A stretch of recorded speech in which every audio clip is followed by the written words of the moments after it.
Hello everyone, how's it going? I see we're already in the chats about, just to square myself, I look a bit dishevelled here, don't I? I see we're in chats about the weather already, love it. It is absolutely cooking here, which is fairly unusual for us being in Scotland. It is a very balmy 27 degrees out of that window there right now. Just out in the garden, it is hot, hot, hot, hot. Haven't melted yet, which is good, thankfully. And luckily for me, the cave is pretty cool. We're very lucky. This house is built on a concrete floor. So underneath the carpets is concrete, and it really, really helps to keep the house cooler. So I'm actually doing pretty good. I've got jeans and socks on, like I'm not melting, even though it's 27 degrees outside. Oh my god, 2 layers, that's it. I'm emigrating to Scotland. Yeah, I've just got a vest on underneath this, and it's just because it's a very fine knit, it's very see-through, and I'm pretty sure you guys don't want to see my bra. But yes, it's just a little vest top. This top is actually deceptively cool. It's like a very fine knit, but it's got short sleeves. I don't wear this very often. This was a top that I used to wear when I was much bigger, as like a sort of nicer top, if you know what I mean. But I've got a thing about it. I didn't like wearing it because it's got this weird knot at the front here, like this crossover bit. And when I was a lot bigger, it made my tummy look bigger. So I was actually quite self-conscious about wearing it, but I quite like it now. And for days like this, where although it's nice outside and it's relatively cool inside, it's actually quite a good thing to wear. You can see the humidity is rife. Look at the state of my hair. it's just like humidity this morning. Went out for a run, did the bit this morning, and the humidity was 86%, and I knew that within the first 300 meters because the sweat was just like running off me. Hi Europa, how you doing?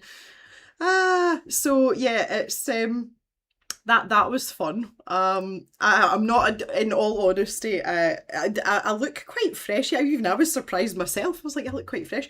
I'm not exactly firing on all cylinders. I was maybe a bit over optimistic about my recent post run recovery. I felt really good on Sunday night. So I did a long run on Sunday. I did nearly 7 miles on Sunday, but it was so hilly. It was like really steep, up and down, up and down. And I felt fab on Sunday night. And I went to a wee yoga class on Monday night. It's the first time I've been in a yoga class in person for such a long time. And the lady that runs it, it's a bit convoluted. So the lady that runs that class is the wife of a gentleman that Mr. Jem works with. Mr. Jem's not his boss, but there's a bit of crossover there. Which is a long and involved story that I won't get into. So the yoga instructor is the wife of a guy that Mr. Jem works with. And I decided, I've been talking about it for ages, but I wanted to get the all clear from the physio with my elbow, because obviously when you're doing yoga, you are weight bearing on your arms for a fair bit of it. And I was cleared the other week to get a bit more adventurous with stuff like that. So I went to yoga, that was fine. Got up on Tuesday morning and I fully expected to have very sore muscles on the top half of my body, because I tend not to use them very much anymore. And I felt fine on Tuesday morning. I was like, oh, this is great, fantastic, super duper. But also on Tuesday morning, my plan had always been, and I've talked about this before with my running, at some point I wanted to do a 5 kilometre time trial out on the road, on the tarmac, on the flat, because the usual 5k route that I do is it's more like a trail route. It's very mixed between forest and tracks down the side of fields and a little bit of road, and it's not really a true reflection of how fast I could run 5k. So I just wanted to do it as a marker. But when you do a time trial, you go flat out, you go as fast as you can. I did that on Tuesday morning. I nearly threw up when I finished. I finished a lot quicker than I thought I would. I was aiming for like 32-ish minutes and I finished in 36 or something. So, and 30 minutes is like a benchmark for 5Ks. If you can run a 5K in 30 minutes, that's considered, reasonably respectable. And that was kind of like my first fitness marker. So all very well and good, and today was just going to be a recovery run, so really, really light, like barely running, like really slow joggy pace, and just do 4 miles. And my legs are absolutely dead this morning. Like, it was like wading through treacle, and it's the slowest I've ever run. And then put the humidity on top of that, so I was basically a mess this morning, but my legs are so fatigued. So for the rest of today, I was like, I'm doing absolutely nothing, and tomorrow is a rest day as well. So I'm feeling fatigued. I don't think I've done too much. That was always my intention. To do all those things together. Maybe I shouldn't have done the yoga as well, because see today, oh my goodness, these muscles in here, the muscles like across your shoulder blades at the back and down the backs of my arms, oh my goodness, like it's every time I move, I'm kind of like, So yeah, and Mr. Jem's like, oh, you've done too much. And I'm like, well, no, I haven't. But maybe I shouldn't have done a time trial 5k with the humidity and then being really warm today and the yoga. So maybe I have done too much. But in terms of running, I've been very sensible about upping my mileage. But yeah, I'm definitely feeling it today. Didn't sleep well last night either, which was not helpful, obviously. So yeah, I'm just gonna have to take it easy. And I said to Mr. Jem tomorrow, I apart from work obviously, but I sit here just facing that way when I'm doing my proper job. I am not doing anything even remotely strenuous tomorrow. I need to rest my legs. They need time to recover. So we need to be very sensible, because I'm not very good at being sensible, especially when it comes to running, because I get excited and and then regret it when you're standing at the side of the road thinking you're going to throw up. So there's that. Hi Elise, how are you? I hope you're doing well. Thank you. I'm looking wonderful. I think it's starting to show in my face a little bit more now. It's good. It's good. Thea did a jog through the downpour to the bus stop. Yes, it does. Absolutely. That I know Rika's like, yes, that counts. It absolutely does. So yeah, that's the running thing. Obviously, running's taken up. Well, it's not taken up a lot of my time. I've gone to 4 runs a week. I will not be going to 5 runs a week at any point unless I decide to start training for a race. 4 runs a week is plenty. But I do want to up my long run mileage. So just now I'm just shy of 7 miles. Always do a long run on a Sunday. Very early in the morning. It's my favourite thing to do. Eventually I want to get that up to 10 miles. And that's what I'll just do until such times as I decide on a race, and then I'll do a proper training block. So just building that up very slowly. But the route I have chosen is, Mr. Jem said to me, he's like, because we were discussing the best route to take and the best way to go to keep myself safe and also not kill myself. And he's like, well, if you go this way, there's only one really steep incline. And it's like within the first 2 miles, so you would have plenty of time to kind of like, you know, gather yourself back together. And what a liar. like But I have to remember that he's looking at that route from the perspective of sitting in a pickup truck, not using his actual legs. So I was cursing him most of the way around on Sunday. But the good thing about doing that is if you get used to running on that kind of topography, when it comes to doing a race of the same length, you know, if I was to do a 10k and it's relatively flat, you can absolutely beast it and it's great. So it has its perks. What is the temperature in Scotland? Are you having a heat wave like England? Today it is very warm, Elise. We have been, it's been very cool here. I mean, at one point, a couple of nights ago, I can't remember what night it was, I was seriously contemplating putting the heating on. It was something like 11 or 12 degrees, like in the evening, which is, you know, you're starting to get like borderline chilly at that point. And also it's been very overcast, so we've not had the sun during the day to heat the house up. Today it is 27 degrees Celsius. Can someone convert that into Fahrenheit for Elise, please? So as for Scotland, it is very, very warm here today. So yeah, I don't know if it's going to last, to be honest, though, but we've had lots of rain as well. I've been extremely pissed off with the weather for the last few days, so I'm really glad of this today. And 100%, once I finish this stream, I am going to sit outside with my sketchbook and possibly a Jack Daniels, because I think I bloody well earned it. I'm going to sit in the sun when it's a wee bit cooler. There you go, 80 Fahrenheit. Thank you, everyone. And just enjoy a little bit of the sunshine. I might even put some shorts on if I'm feeling adventurous. That leads me quite neatly onto my next point. One of the things I talked about last week was I'm trying to sort of rejig my schedule a little bit because things have been quite off. I mean, say June was just a riot. But I wanted to try and set aside a small amount of time every day to do something in my sketchbook or just do something arty. I'm really struggling to get back into it after taking more or less a month off. But I'm trying to be realistic with the amount of hours I have in the day. And I'm actually just, before I came onto the stream, I was having a chat with Mr. Jem and I was saying to him, like, I'm kidding myself on if I think I've got all this time to do all these things during the week. I just don't. And I'm not prepared to stretch myself any further. But I feel like art needs to take more of a central position, especially from the point of view of filming videos and things. So what I've decided to do is I've kind of rejigged things a wee bit and how I'm going to like structure each of my days. So I now have designated time every afternoon, later in the afternoon, to do the cave stuff, so filming and editing and, you know, whatever all else is involved, all the admin-y stuff and update the website, which sorely needs done. But what I'm talking about is having actual arting time outside of that, like just for me. So I've decided to designate myself initially with a doodle hour.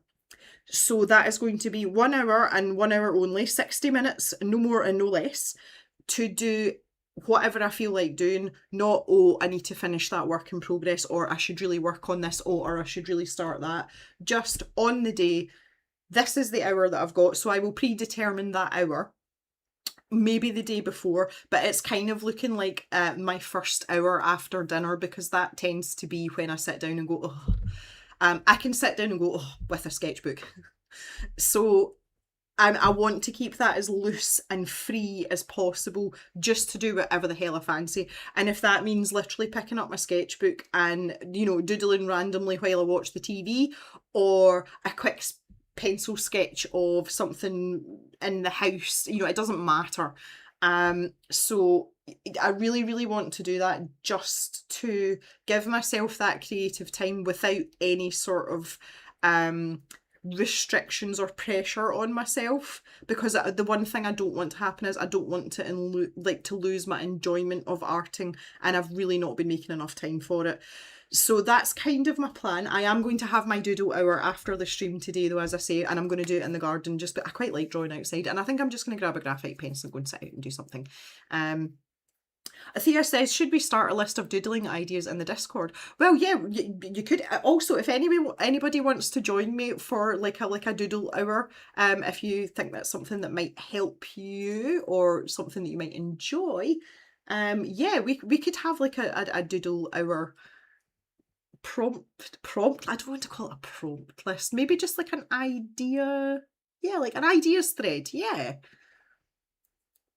I like that idea, Thea. I think that's a nice idea.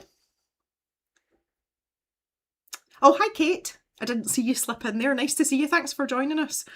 So yeah, that's been, I've been thinking about that a lot, and I think that because the thing is, I have to find something that works for me. And then you can apply that to anything in life. If it's not something that you can do sustainably and enjoy it, you're never going to stick to it. There are times when I have an hour, and I'm maybe just, because I do get to a point, like I tend to go from like task to task to task during the day, like wall to wall, back to back, and I can sort of sit and collapse after I've cleaned up the kitchen after dinner. Sometimes I'm too tired to want to do anything, but what I will do is sit and maybe like play some video games or watch some TV with Mr. Jem if he's in. There is no reason why I can't sit with a sketchbook. If I'm not doing anything at high pressure, I can sit and watch something on the TV with Mr. Jem and doodle at the same time. So I think that's a realistic way to look at it, and hopefully just get myself back into the habit of just doing like little things that I love when it comes to art. And most of you know I am at my happiest with a sketchbook and a graphite pencil. That's kind of all I need. So yes, I don't think in terms of the Discord, if you want to do something like that in the Discord, Thea, by all means, I don't want any restraints on it, or you have to do this or you need to do that. But if someone spends an hour in a day and uses one of the suggestions maybe that's in the thread, then you could, you know, we could say that, you know, post whatever you want in there, or if you don't want to post it, that's fine as well. But I don't want it to be like an Inktober type effort or anything like that, because I'm not going to impose those restrictions or conditions on myself, so it shouldn't be on that or anyone else either. Ulrika is happy to join a doodle thread of ideas whilst waiting for the stream to start. I was doodling pansies. Oh yeah, yes, very good. I like it a lot. Okay, that's good. Well, I'm glad that something productive's come out of that. But said, I really have taken time to give it some thought, because I need to be realistic. The other thing that's happening, which I mentioned last week, is we're going to be harvesting early. We now have a timescale for that, and it's next week. So what that means for me in terms of availability is that I will be on standby at a certain time. Well, I'm on standby in case something disastrous happens, but you know, a bit of that. But generally speaking, there will be times where I am sort of on call for feeding people, because that's my job during harvest. Make sure everyone's fed and watered and the right way up, and let the boys handle everything else. But it does mean that I also have long stretches in the evening where I am at home with the dogs, and I have no Mr. Jem to worry about or look after, because he's kind of like encompassed in the broader make sure the staff are the right way up. So I'm kind of planning on utilising that time later on in the evening. The thing about that though is it depends how much I've done during the day, because there are some days, especially if I've not slept well the night before, I get to like 7 or 8 o'clock at night and I'm just like, I'm done, and I'm like, I just want to do anything. I just want to sit here and fester and, you know, contemplate my belly button or whatever. So I was kind of trying to be realistic in that sense as well, and just see how this is going to sit. So yeah, I have given it a lot of thought, but I think I can manage an hour. even if I am doing something else. But that's kind of the point, that, you know, there doesn't need to be strict conditions on what I draw or whatever. It's just, you know, sit down and see what happens. But if I'm doing stuff like that, like, I will share them in the thread in the Discord, and I'm more than happy to do that. It doesn't matter how spectacular or not spectacular, whatever it is I've scribbled down. I'm quite happy to share that.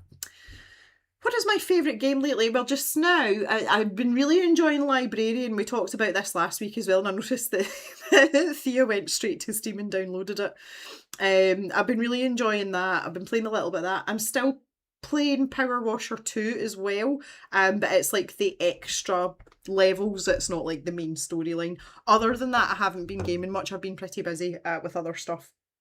So, but that's about as exciting as it's getting just now, honestly. Mental image of Jem holding a light bulb. Alonka Fester. I've been awake far too long.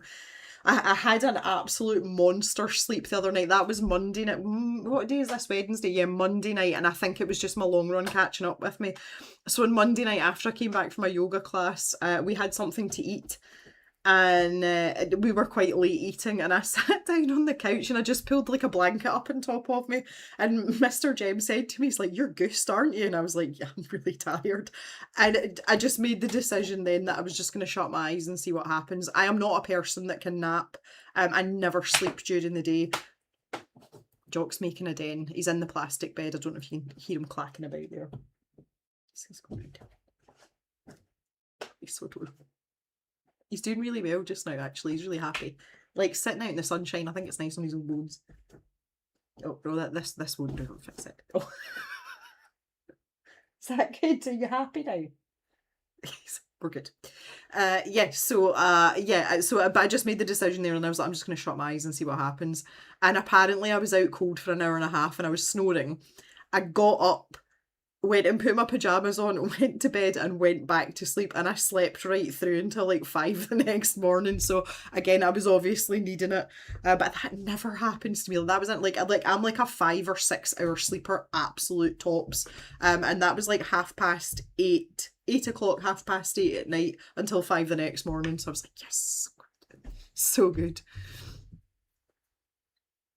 Cal's limbs stopped dancing by themselves around 2. And the cat woke me up with a bird in my bedroom at 6. Oh no. Well, I don't know what happened to me last night. I woke up, funnily enough, it was 2:00. And I woke up and I went to the bathroom, and then when I got back to bed, my brain was like, "You're not going back to sleep," and then started doing what it usually does and going and sticking everything into my head. And I was still awake at 3:15. I have a really good podcast that I listen to, and it's a guy called Scooter he's been doing it for well over a decade, and it's called the Sleep With Me podcast. So he's got a very monotonous sort of dulcet tone voice, and he tells a story, but most of it's absolute nonsense and it's a lot of rambling. And the idea is that it's supposed to be like a comforting background noise, and you can kind of follow the thread of it if you want to, but it's more just to kind of like try and settle you down. And it does work for me, and I fell back asleep. It must have been before 5, and I slept until 6 this morning. But yeah, it's no idea why that happened last night. Absolutely no rhyme nor reason to it, but I try not to worry about these things too much. The fact I got an epic sleep the night before, it might be that as well. Who knows? Anyway. Right, let's get down to what we're going to do today, because it is now 11 minutes past. I've been rambling on for far too long. So let's go to here. So, as promised, you can see that I've put an extra layer of that sort of nice turquoisey teal colour on the tops of our little toadstools. Ideally, what I'd like to get done today is get the rest of the white bits covered up. So basically everything has a first layer of paint on it at the very least. So we've got some mega fiddly bits to work with here today. I don't know how this is going to go. I was thinking about these toadstool stalks as well. I kind of like them being quite light, so I was thinking about maybe using like a cream colour for a base on those. I don't know what y'all think about that, but I thought that might be quite a good idea. So I've just realised as well I haven't brought my glasses through. I'm going to have to go and get my glasses because this is far too fiddly for me to see what I'm doing. I shall return in just a second. Jock stays put.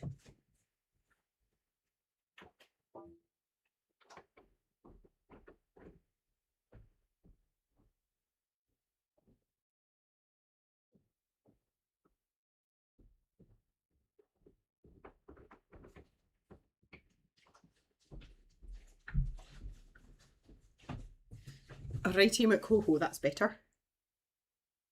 Oh, these are absolutely filthy. Oh, God. Wow.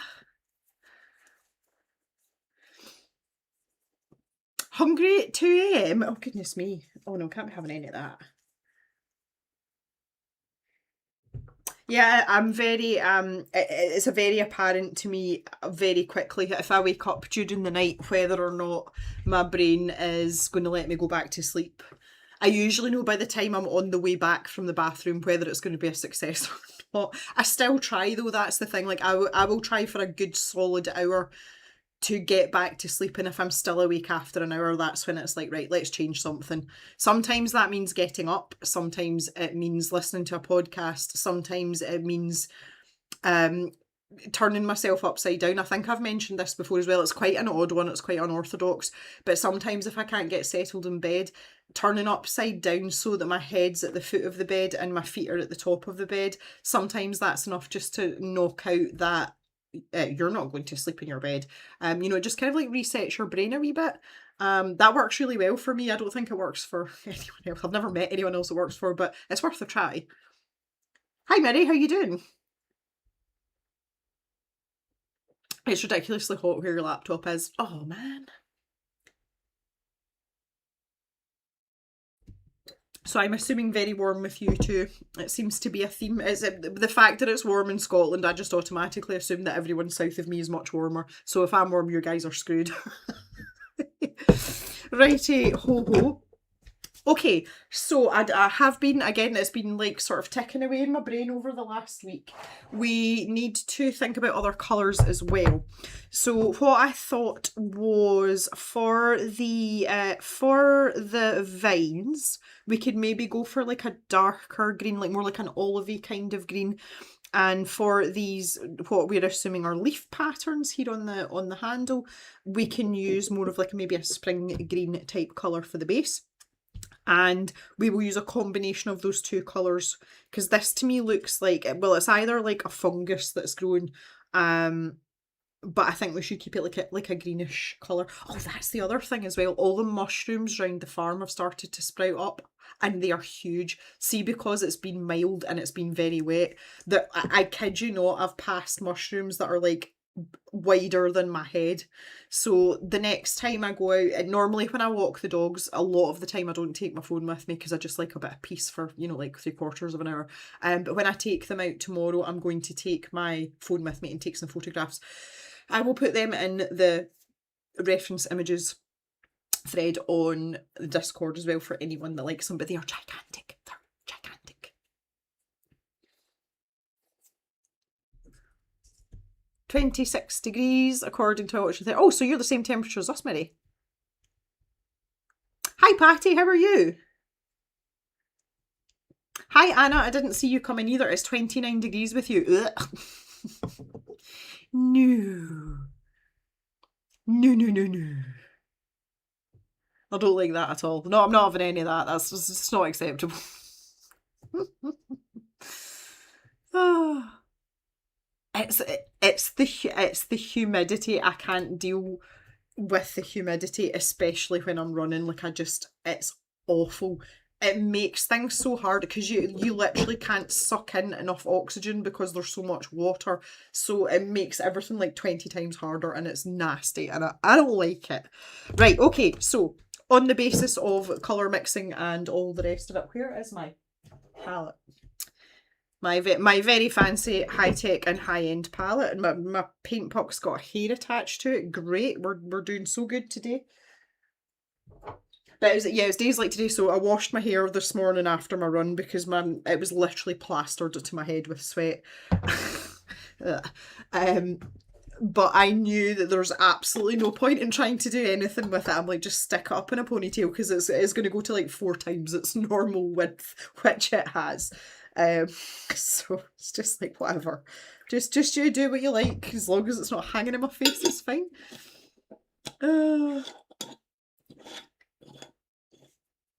Not looking forward to tomorrow. Supposedly the warmest day for London and at 35. Oh no, I just can't with that. Like, oh, it's just, oh. See, I want to scoop you all up, and I've said this already. I'll go to Canada. I'll go and get Patty in April and bring them too, and have just like a safe haven at the cave here, and y'all can just stay with me where it's a little bit cooler. Right, okay, so I would like, let's sort the green situation out first, which shouldn't be, oh, we've got like a, I forgot about this paint, this pale olive green. It's kind of a little bit offensive though. Like it's a wee bit too limey for my liking. Right, okay. Have a dig about in the wee basket first, see if I can find anything. I don't think I've got any greens in here if I remember correctly. It's worth a rumble about though. Mary's got a doctor's appointment at 20 to 12 and it's supposed to be 28 degrees. No, we don't like it. If I win the lotto, I'll buy a country house in Scotland and create a retreat. I think we should make a pact, if any of us ever win the lottery, that we do it. Jim's rest home for overheating artists. Yes. Yes.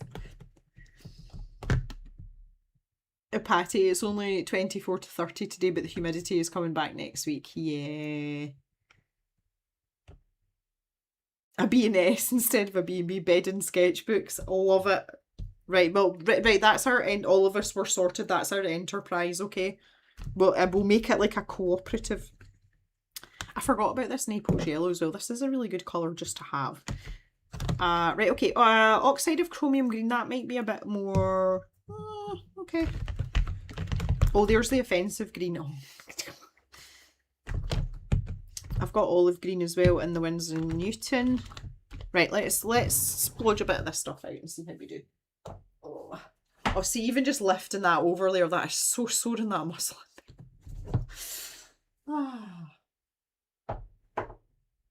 I know it'll get better, it's just going to take time. The yoga class wasn't too bad. I fully expected to not really be able to do anything. And I got on a lot better with it, like, generally than I thought I was going to. I want this paintbrush as well. So that was nice. Really lacking in the range of movement in this elbow though. Like, you can tell it's been broken for quite a while.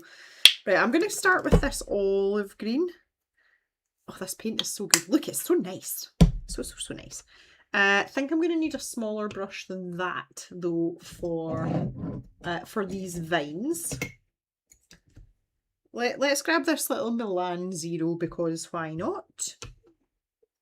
And we'll see how we go with that. What have I done with my mug? Oh, it's there. So in the mug, I have that reminds me. In this mug is Lipton Peach Iced Tea, which is one of the only half decent ones we can get in the UK. Thea, what was the name of the one that I had in Malta that's Italian that you get in Austria? Because I'm going to have to get some. Hello, Jackie. In Florida right now, 10 AM and 86, feels like 100, and the heat index is 106 to 11, 70% humidity. That sounds horrific. Like, it actually sounds horrific, but I would kill for your humidity right now. I don't think it's Italian, Thea, but you can get it in Italy. Like, I've had it in Italy. You and I talked about it before. And it's completely escaped me, and I thought, Thea will remember. Thea will remember. Sorry, put you on the spot, you know. Okay, so yeah, let's try it. I think we'll go for this vine at the front here first. So we've got this one round here. I think it's actually part of the same one. I think it just hides in behind the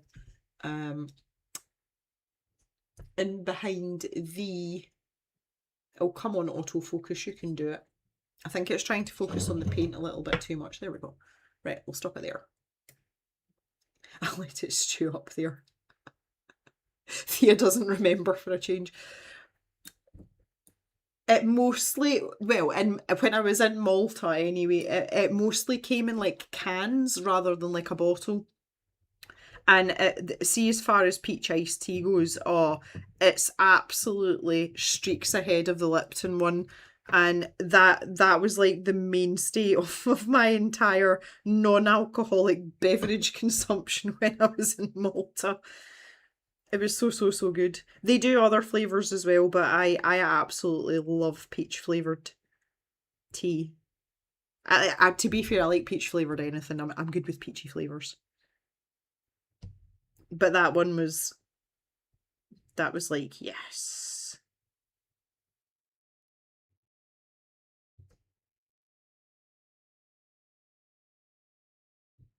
I think that might be a leaf coming off the side of that. See, this is very dubious territory. I kind of wish, see, when Papa Jem was showing me the files for this, when I was picking out what I wanted him to print, I kind of wish that I'd taken a couple of screenshots, because there were ones that were painted, and I think they might have been good just for reference. But I suppose I could still get him to dig them out for me. So just bear in mind as well that the first coat doesn't give us a lot of coverage. We've been through this. For those of you that haven't seen me do this on the live streams, the first coat always looks a bit watery, and it's just the type of plastic that we're painting onto. The problem with it is there's too many ridges and like really fiddly little surfaces to really like sand it down and prime it.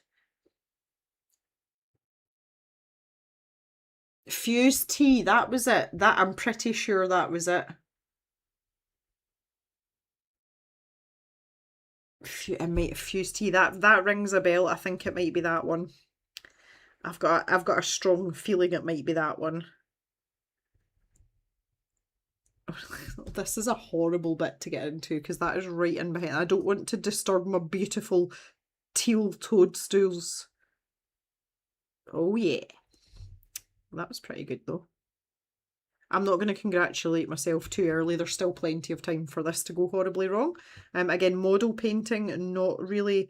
Well, basically anything with really fine motor skills is... I mean, I really shouldn't be doing it. I mean, I don't know what I'm expecting here, given that my hand only does what it wants to do. Although I have to say I'm much better when it's warm. I find it much easier to control and I have less spasms when it's warm. So I think we're probably in the best shape we're going to be for doing stuff like this.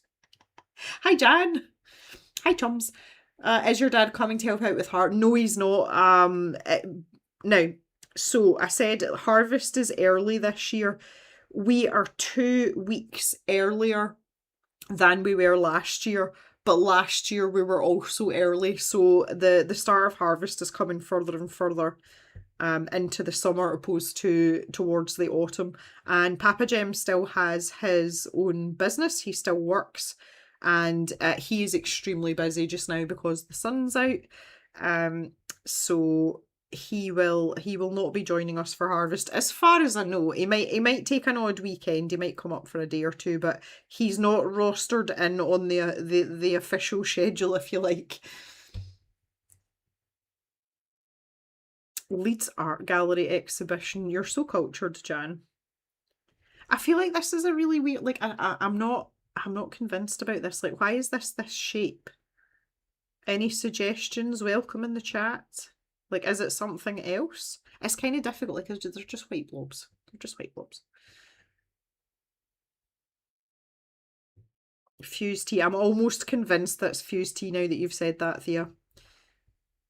I can order it from France, but it's extremely expensive. I'll need to have a dig about and see if I can get it. There was a place in London that had it. You know, like you could do it mail order. But it's the bee's knees. It really is, as far as peach iced tea goes. Right. This is going to be such a challenge. I have to concentrate a wee bit. Hi Martine, how are you doing? I was cutting hedge, aka forest operations. You're officially a forestry member now. Love it.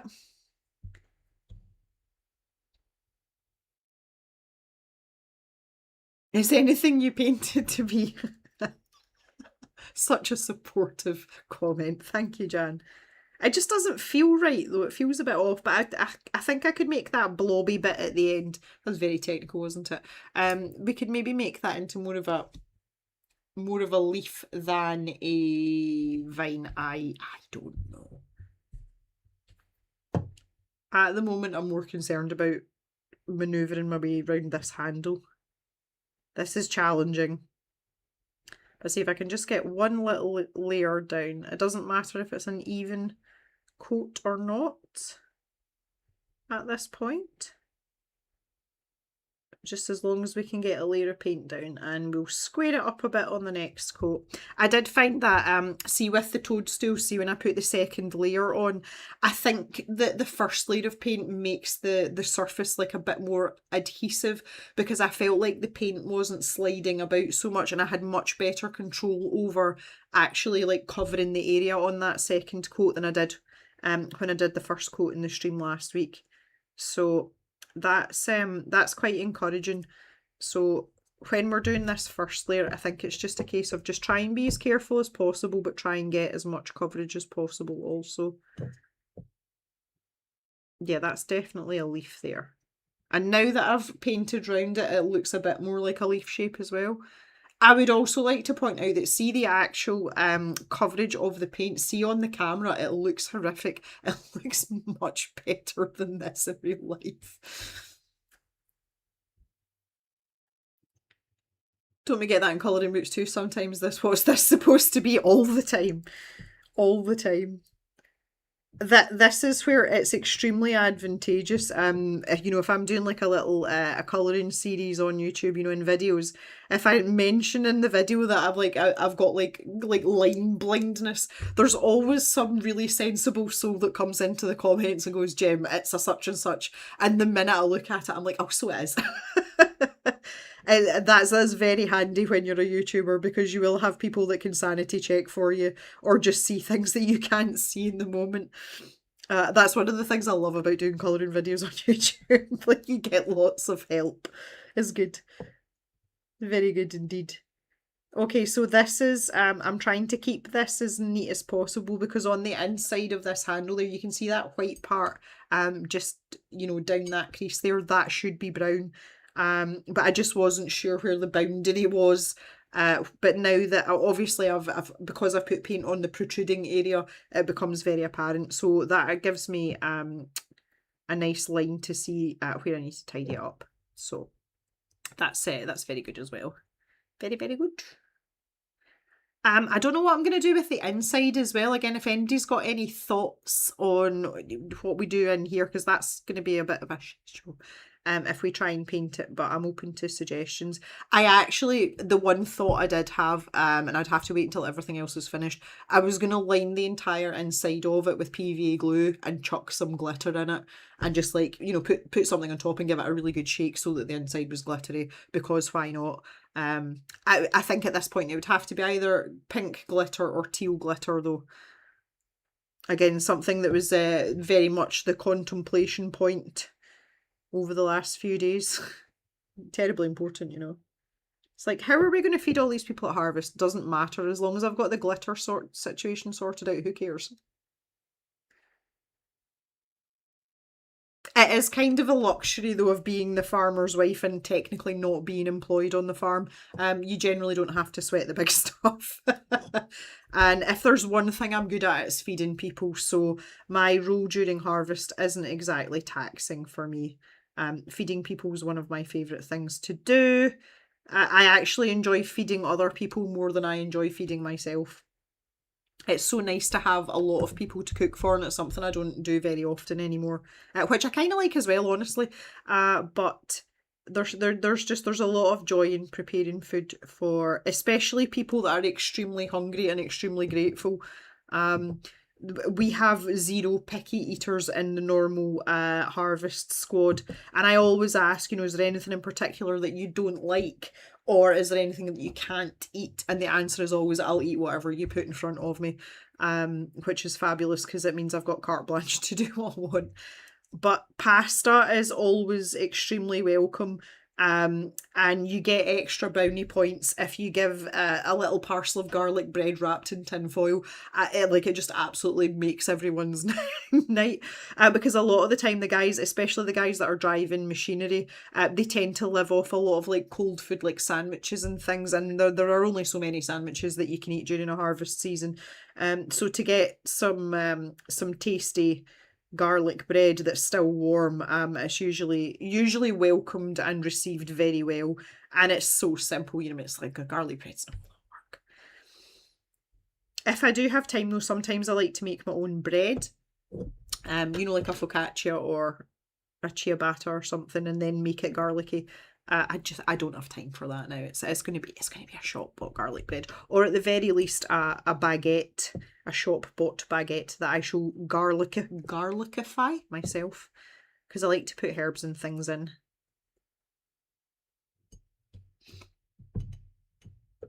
We have one team member who's diabetic. He is a type 1 diabetic. He tends to bring his own stuff, but quite often partakes, because again, generally the things that I'll make, he can have at least some of, and he's quite good at monitoring his blood sugar. So, but he's always got like a massive like bag full of food with him. Again, at harvest time though, just because you tend to be like out at sort of odd hours. That's apparently when it's most likely that his blood sugar might do funky things. So around this time of year, I always have. Again, he's usually very well prepared himself, but just in case, I always have bottles of Lucozade in the fridge, and also something like Jelly Babies or like Haribo's, something like sweets, just in case he needs a wee sugar boost, or he runs out of stuff in his. It's like a Mary Poppins bag, but it's full of food. Just in case he's run out of whatever. Because we'd rather be safe than sorry when it comes to that. We don't want anyone getting ill. So fun times. Oh. Okay, so here, there's 2 knobbly bobbly bits. Do we make those this colour, this teal colour, and maybe they could be emerging toadstools, or do we make them into stones? Because, if I turn this round, we've got these sort of pebbly type stones on the back here. So maybe we should have some continuity. I think that runs all the way along there now that I see that. Just decided there. Maybe we should make these into little. They look too rounded to be stones, honestly. But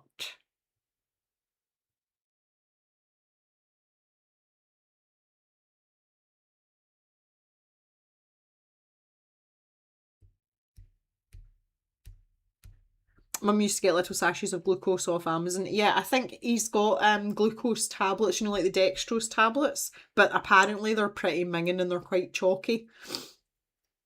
I saw a fish in one of those blobs. Yeah, that's not helpful. It's like an egg blot situation. Oh, jeez, right, okay, I don't...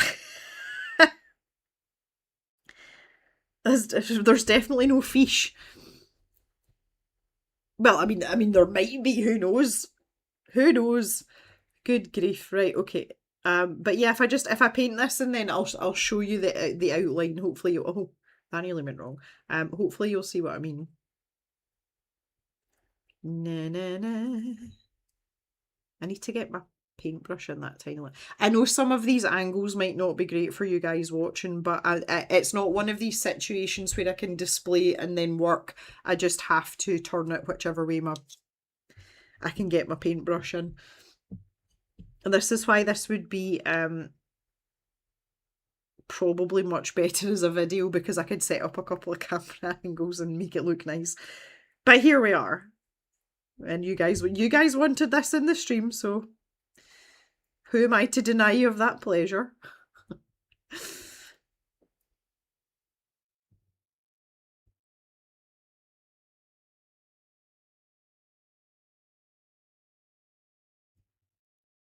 Okay. Can't touch the handle. That's problematic.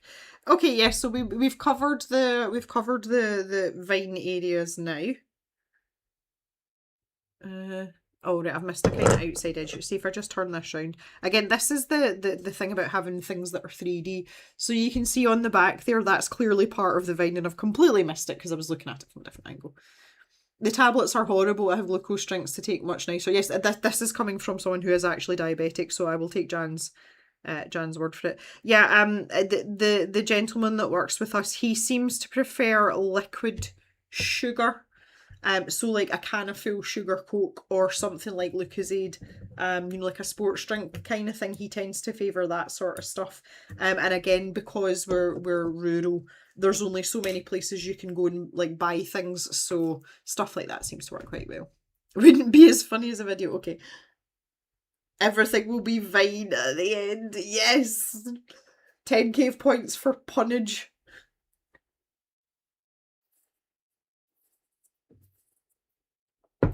Okay, I just like waggle it about. I think what I would like to do is mix a little bit of this pale olive green. So this is for what don't touch that part yet. For what's going to be these mossy parts around the top of the door and round. Oh, there's knobbly bobbly bits on these parts as well that look really similar to that knobbly bobbly bit. So maybe that's a mossy bit and not a... Oh, okay. Right, yeah, I like that idea much better. That's cheered me right up. I want to... Sorry, sidetracked. I want to mix a little bit of this lighter colour in. It's still quite offensive, I'm not going to lie. It's not as offensive as the neon one. Wherever that went. Yeah. Like next to that, you can see it doesn't look offensive at all. But when you see it next to these sort of more muted greens, this looks very limey. However, with the power of mixing. Yeah, moss or lichen, yeah, definitely. I think just because, well, I explained this last week as well. I wanted to keep the majority of like the pop of colour in certain elements, so these little toadstools in the door, etc. So I feel like everything else should be a little bit more muted, which is why I don't want it to be offensive green. So let me just pop that down. This is quite an experience doing this. I've never really painted any. I explained before, like years and years ago when I was small, when I was a wee girl, I did paint some ceramics with one of my mum's friends, but those things were big. Like they were big. I still don't know what happened to the elephant. I don't know if Papa James still got it or not. And that was my sort of like centerpiece. I must. In fact, you know what? I'm going to text him right now because I'll forget. You know what I'm like with stuff like that. Like once if it goes in one ear and out the other, it's never coming back. I might just send him a little text and ask him. I'm going to phone him later anyway, but I'll text him and he might answer me later on. Do you still have the ceramic elephant? I wonder if it got broken at some point.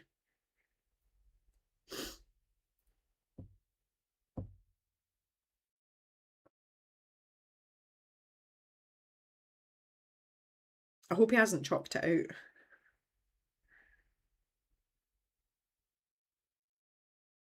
She also made so it was like an old fashioned like flocked teddy bear, and it had like a sweater on, and it was like a cable knit sweater.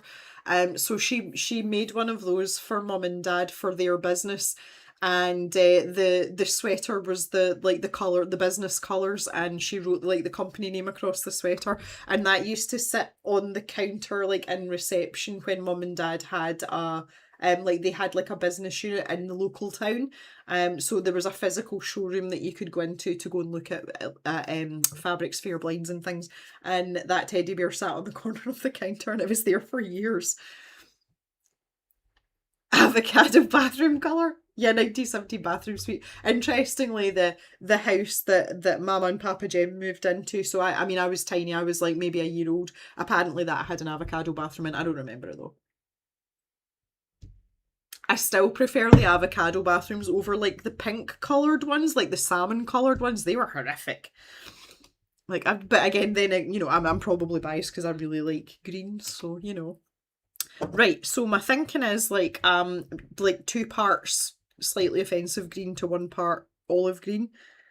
Just very loosely, like as a very loose ratio, just to see what happens. Again, I'm not well seasoned on mixing these acrylic paints. I don't paint in acrylic very often, but I would like to think that some base level of, you know, paint and mixing knowledge and colour theory might get me there. What do we think? Yeah, okay, yeah. So I'm going to use that. I'm going to be quite brave here, and I'm going to use this big brush for. She says, no, I'm not. I'm just looking at this and I'm like, that's a terrible idea.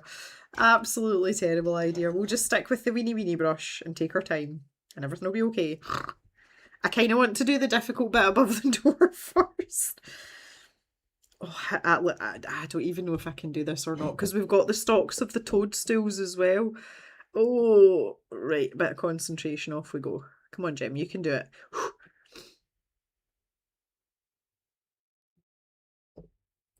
I just wish for things like this, like, you know what, like, I mean, I make light of, you know, my hand in one thing and another. This is one of the very, very rare occasions where I wish my hand wasn't totally knackered, because I feel like this would be much, much easier, excuse me, if my hand actually worked properly and I could feel things properly.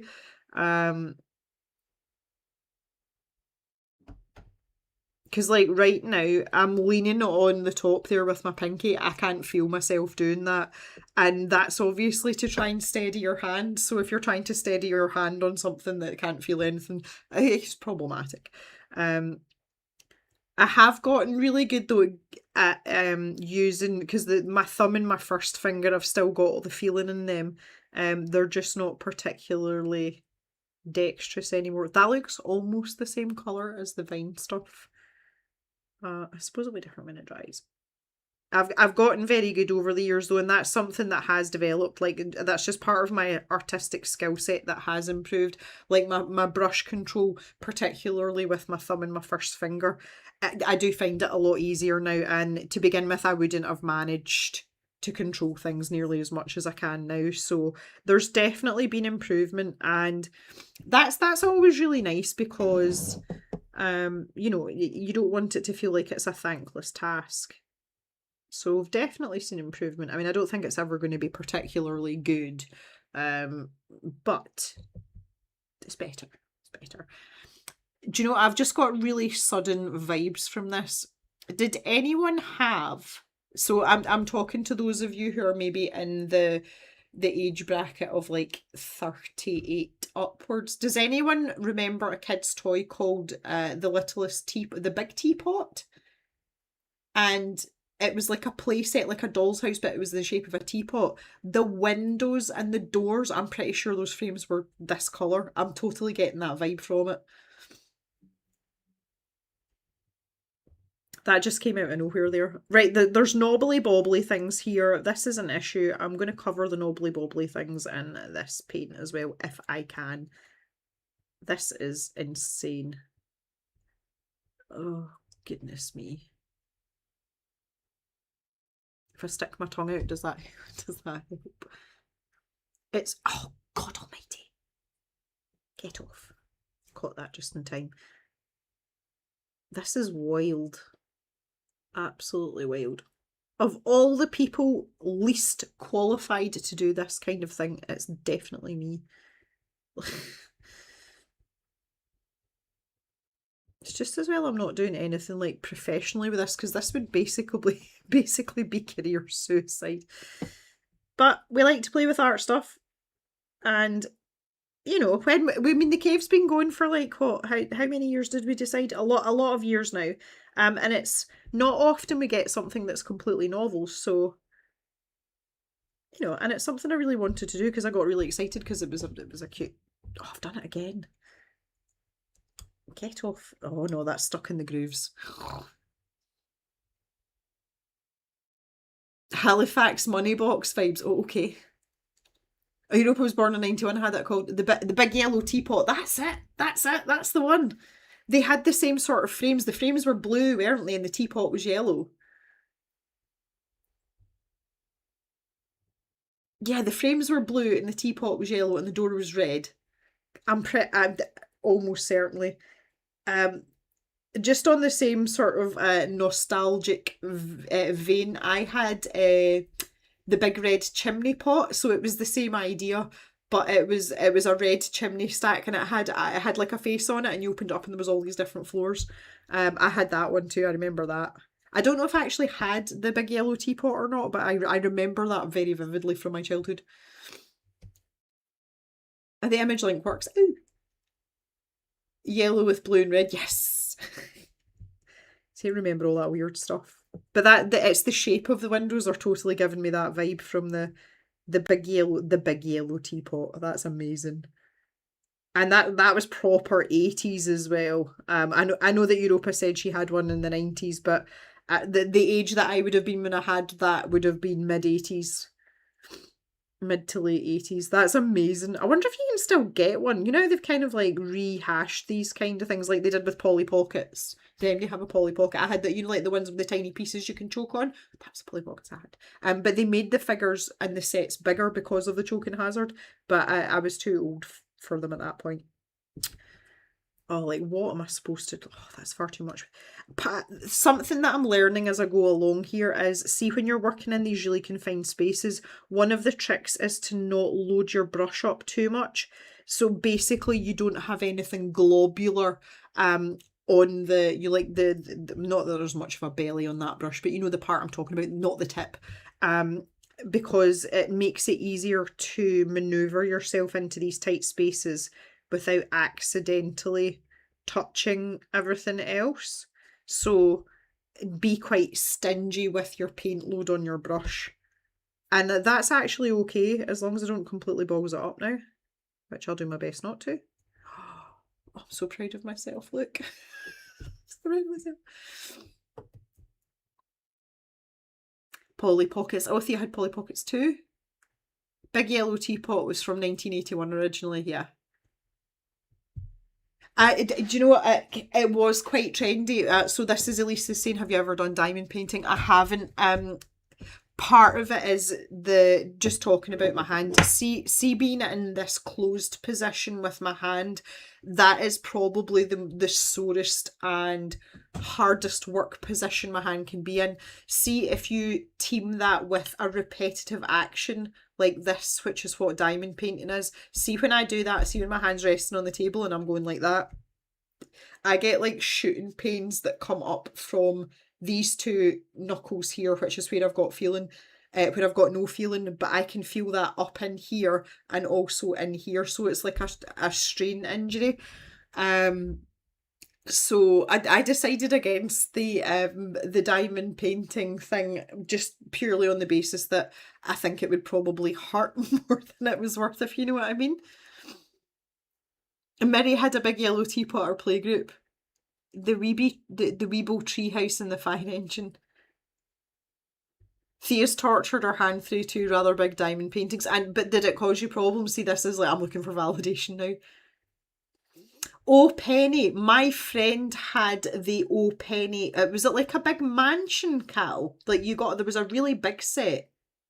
Oh no, am I making that? I was Sylvanian families in the bit. My friend had Oh Penny play sets, but I can't really remember. I remember Penny because she was blonde. Um, I was Sylvanian families. I had the windmill. Sylvanian families were my thing. Again, animals, unsurprisingly. Cal had a pool too. It's amazing, all these things that pop into your head randomly. To be fair, like 1980s and early 90s kids' toys were peak. Absolutely peak.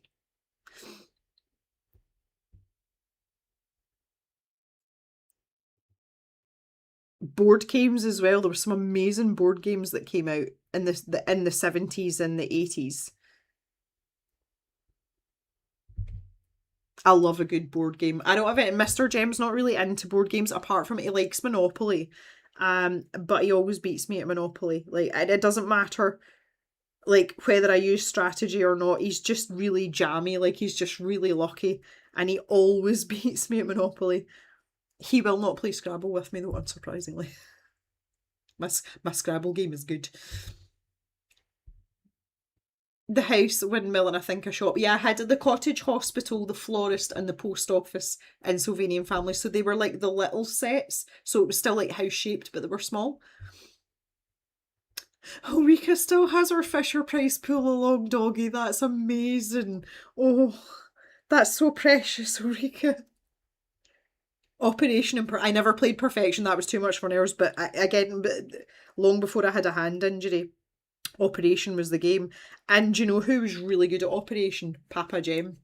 And he originally trained as a mechanic, and he was used to trying to retrieve things that you dropped down into the engine bay of a car that should, like, you know, a bolt or whatever, and trying to retract them. Papa Jem was an absolute demon at Operation for that very purpose. Steady, steady hand. Operation's ace. I've still got Operation, you know. Water on the knee, the little bucket. Othello, is that not kind of like backgammon, or am I mixing that up with something else? Elise, I think they're quite similar, are they not? Mousetrap. I've got Mousetrap as well. I still have Mousetrap. I don't have Kerplunk though. That's the one with the marbles and the plastic tube and the pointy sticks that you pull out, isn't it? Europa, my fiance and I play Monopoly on PS5, and I always beat him. She's got her Uncle Bulgaria Womble as well. Oh my god, that's amazing. I never had a Womble. I wish I'd had an Uncle Bulgaria Womble.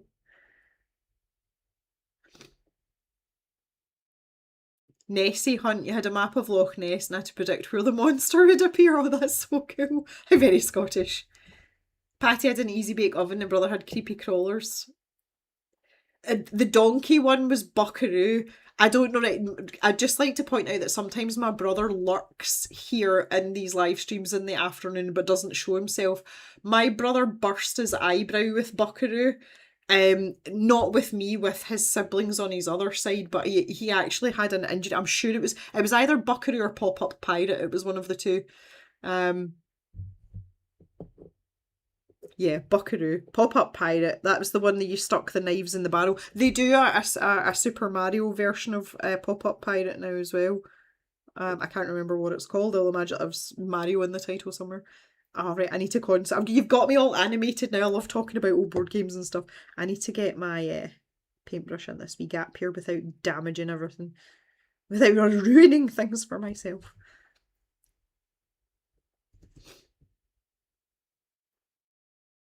Who in their right mind thought giving kids toys that had heating elements? Yeah, did they not recall a lot of the Easy Bake Ovens, Patty? I don't think they were quite as popular here in the UK as they were in the US and Canada. But I seem to remember reading somewhere that they had to, like, they didn't discontinue, but I think they had to stop a batch because everyone was getting burnt.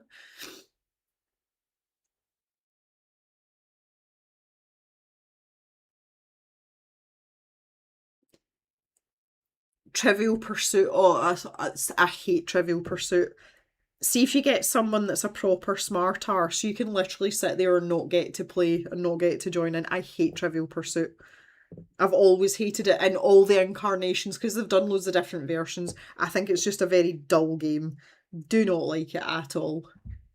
Game of Life, I've got that as well, and I've still got the little clicker on the spinny wheel.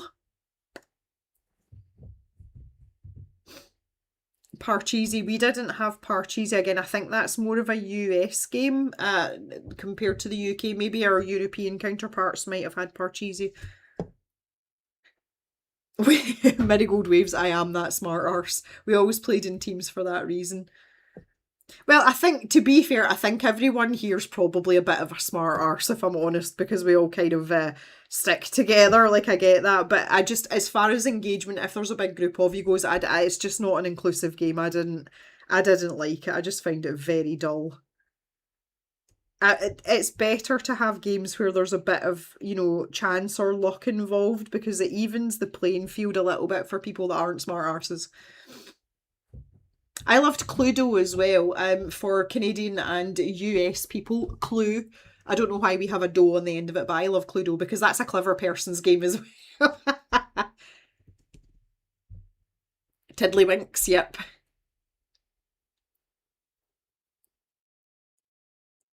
Pictionary, yeah. Pictionary, and again, obviously being an arty farty person, I love Pictionary.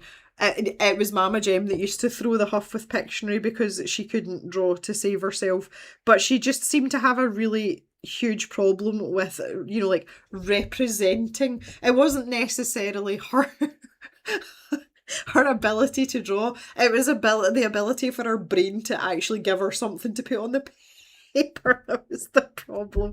And she used to get so huffy when she was like, oh, don't bring out Pictionary. She hated Pictionary.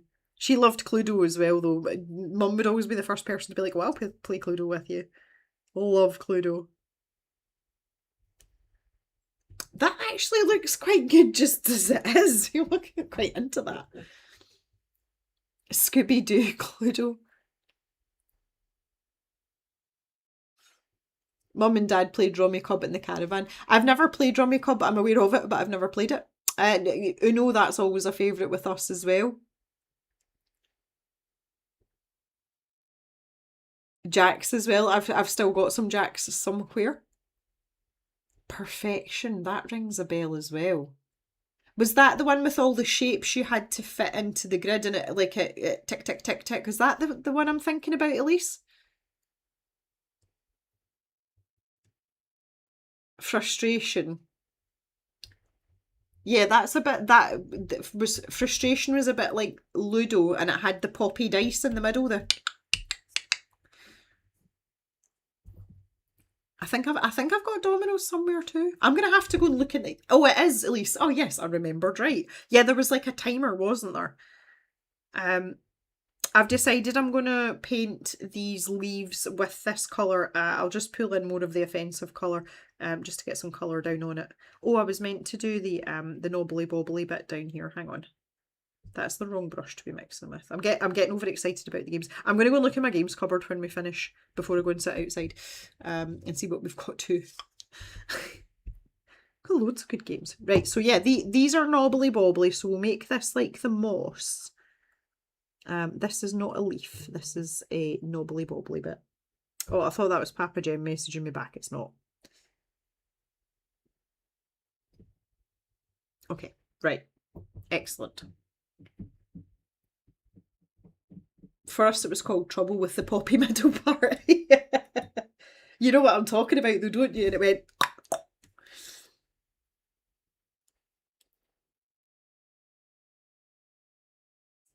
Trumps. Backgammon. Yeah, I've got a really nice backgammon set as well. I think I'm kind of rusty on backgammon though.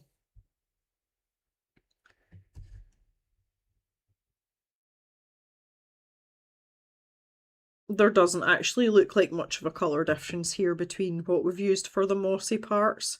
I kind of anticipated that a wee bit, honestly, just because the layers of paint are quite thin. But as we build them up and we add some detail, do maybe a wee tiny bit of dry brushing. I don't know how well we're going to manage that, but we'll try. I'm not expecting a professional finish on this at all, just so that you all know. Like, no expectation here, but I'm still going to try. I think that's a bit of vine in there. I'm going to make it leaf rather than vine. There's a funny ridge there and it makes it look like it perhaps should be vine rather than leaf, but here we are. That looks very yellow. It's, again, camera, it's not that yellow, but that just adds to my point about how offensive it is. Super offensive. Backgammon is Ludo for adults. Thea's like, yeah, game, I know. The Uno set that I've got has it comes with a battery operated card dispenser. So it like automatically spits out cards at you. It's incredibly good fun. I like it a lot.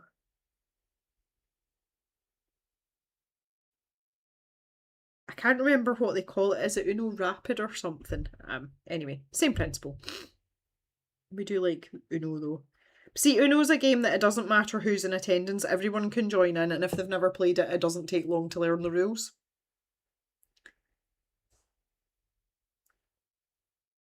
I've got a really old, battered set of Uno cards, and do you know what? It's funny. It was a game that we used to play a lot at university. We had a very small class. There was very very few of us because we were at quite a small.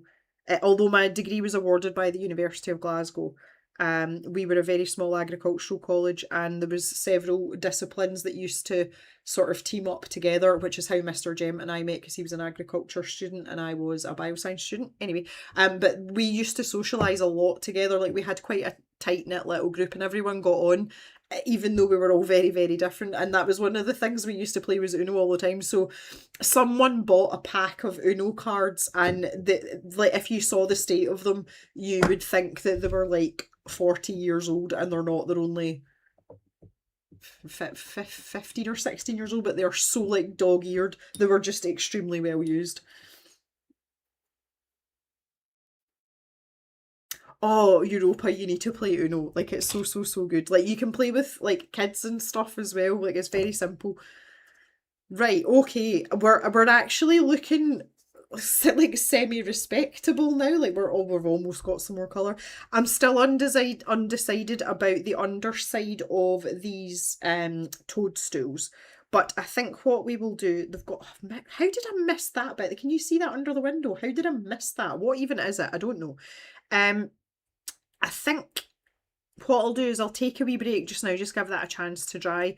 I would like to mix up a sort of greyish or French grey type colour, for those of you who get Prismacolors, you know what I'm talking about, for these stones. And whatever I use for that, I would like to go over the steps at the front.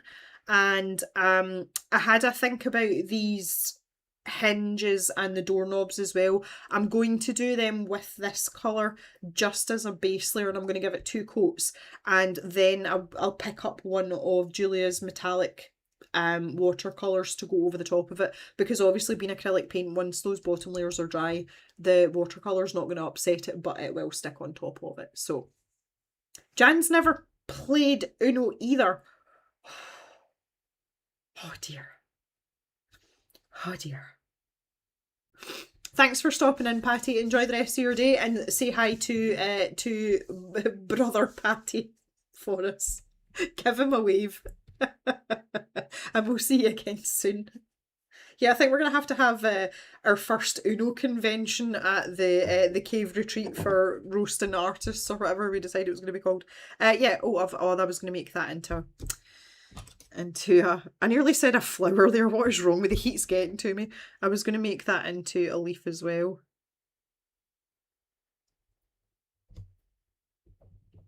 Yeah, so that will cover all the bases. I do think I'm going to go for a cream colour. That Naples yellow colour, actually, that I pointed out right at the beginning. I don't know what I've done with it, but it's in here somewhere. Yes. This Naples yellow, I think, with a little bit of white in it, might be good for the stalks of the the toadstools as well. I think that sounds like a bit of a plan.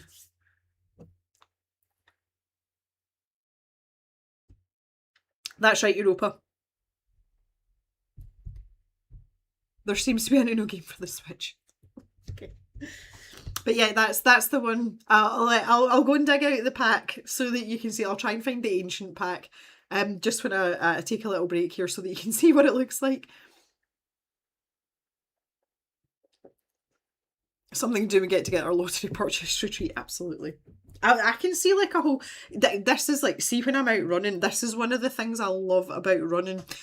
See, once I get past that sort of uncomfortable and like sort of like bedding in phase, I like to call it, when you're out for a run. Like, see, once you get into a rhythm on a long run, once you've sorted out the entire world, which is a given, your brain starts to like wander a wee bit, and you start getting like loads of ideas, and I find it really helpful for like my creative side as well. And one of the things that keeps popping into my head is like, I could book a race in the vicinity of all of our regular cavers and do like a cave tour. So I would go to the area, run whatever race it was, and then have like a get together afterwards, so we could have like a proper art section where we all sit together and like make something or draw something or paint something. And then we could have like a sort of social section where we go for coffee and just chat, or go for a meal or something. And I was like, that's a great idea, because like I could go all over the world doing that. And then I'm like, number one, where are you getting the money to do this? Because entering races is expensive, by the way.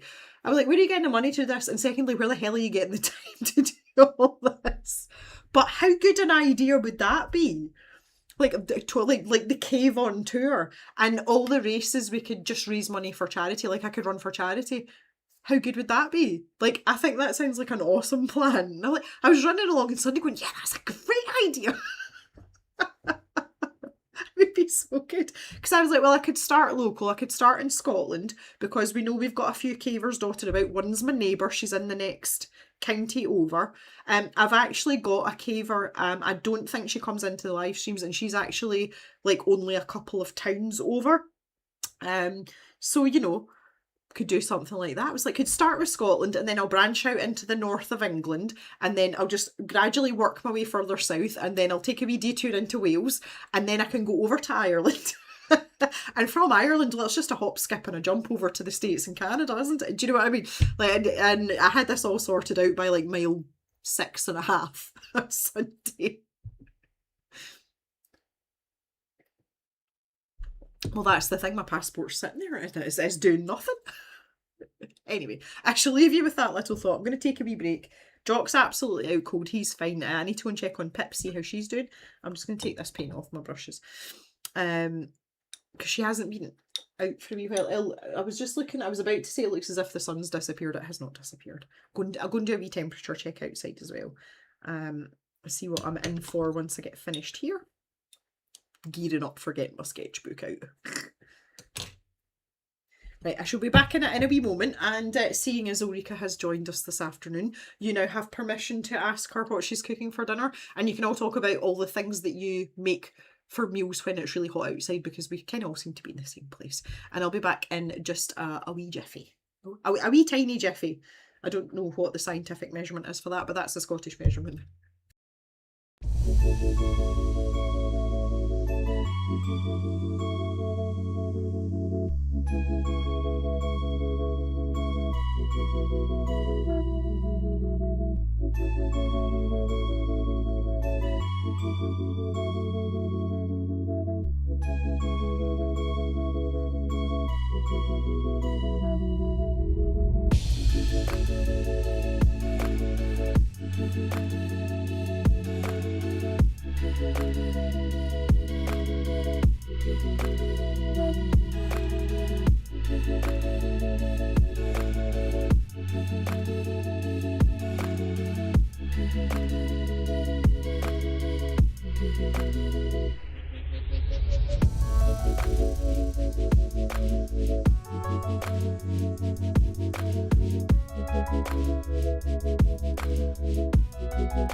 Cheese and pickle. Oh, goodness me. Cheese and pickle. Love it. So, so good. Side note that Haven with Naturally have a walled garden. Yeah, everyone's talking about things being too hot. Okay, I hope Europa's still here. This is the Uno Rapid that I was talking about. So basically, if you have to pick up cards, you press this button on the top, and all the cards like shoot out of here. I couldn't find the battered Uno cards that we had, but just to show Europa. Oh, it's called Uno Extreme. It says it on the cards. But basically, the order of play goes round in a direction, so you start clockwise, anti-clockwise, whatever. And you have to go in sequence. So you either have to put down a card of the same color or the same number. So you could, if this is a yellow 9, so you could put down a blue 9, or you could put down like a yellow 1, for example. But the cards that are most interesting is ×2. And also, as per all the memes, you have an Uno reverse card, which looks like that. So the direction of play changes. So you basically bump off whatever problems someone's trying to impose on you in the other direction. There's not much more to it than that. So it's a great game to play because you can play it with small kids, you can play it with elderly relatives, and if someone doesn't know how to play, it's really easy to learn the rules. So yeah, I would say if you're looking for games to play, especially if you're in mixed company, Uno is absolutely great. But this is hilarious because you don't know how many cards it's going to spit out at you.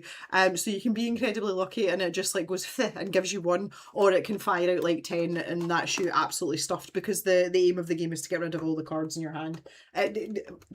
Good clean fun for all the family. Like, really, really, really is. It really is. Mastermind, yeah, the one with the pegs in, and you have to guess the order of the colours and the sequence and everything. I'm pretty good at that. I like that. Those are kind of good. The other thing is that when I was digging about through in the game, it's not the games cupboard, but it's the cupboard that we keep the games in. My Monopoly set is one of the sort of vintage style ones. It's not that old, but they brought out like a new version of it. So it's in a wooden box with a slide top on it. And the cards and everything and the money is all like the original style that came out. You know, it's meant to be sort of nostalgic. It's such a pretty set. Like, I love it. It was one of the reasons I tolerate playing Monopoly with Mr. Jim, because it's pretty, even though he's always going to win. Yeah. Connect 4. Yes. Yes. Very good, very good. I've just poured out the last of my Lipton iced tea, but it's not tickling me anymore. I do have it in a pint glass here. This is my usual staple. This is flat Vimto, so diluting Vimto. We've talked about that before. I do feel incredibly dehydrated. Again, just humidity and being for a run this morning. I feel like I need to take on board as many fluids as possible. And alcohol's maybe not the best one, but I'm still, like, I'm going to sit in the garden. I'll probably have a Jack Daniels, but I will be taking some Vimto with me as well to keep myself hydrated.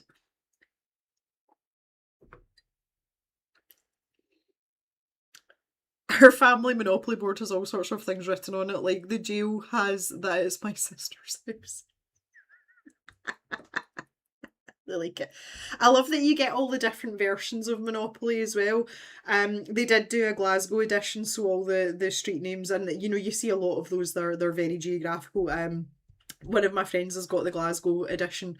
And there's one for the islands as well, for the Scottish Isles, which is quite fun too.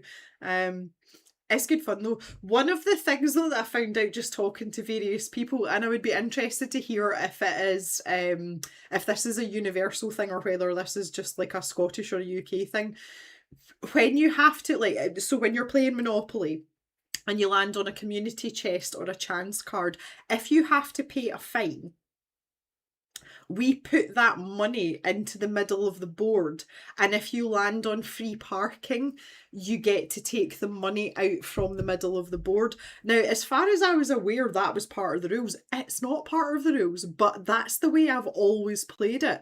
Is that just an us thing, or do other people in other places in other countries do that too? It goes to free parking. Rika's like, it goes to free parking. Yeah. That's not in the rules. See, if you go and look at the rules, that's not in the rules. That when you pay a fine, it's supposed to go to the bank. Isn't that funny? Well, so the people that are answering this are all from the UK. Oh, Jan didn't. Okay. He has not played Monopoly much, so no idea. Okay, well that's a fair comment. That's fair.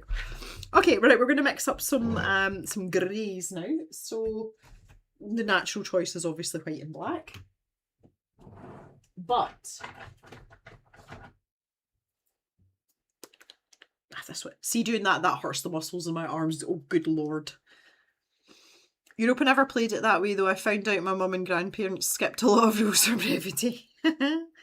Anna says she never played like that. Anna, could you give us a rough geographical estimation of where you are, just out of curiosity? See, I just wonder if it's a UK thing. It's clearly not just a Scottish thing, because my English counterparts have made that clear. So this is supposed to be a neutral grey middle, apparently, allegedly. I kind of want it to be warmer than that. So maybe we could mix in a little bit of Naples yellow, like a tiny bit, and see what happens. Because why not? Always up for a bit of adventurous mixing.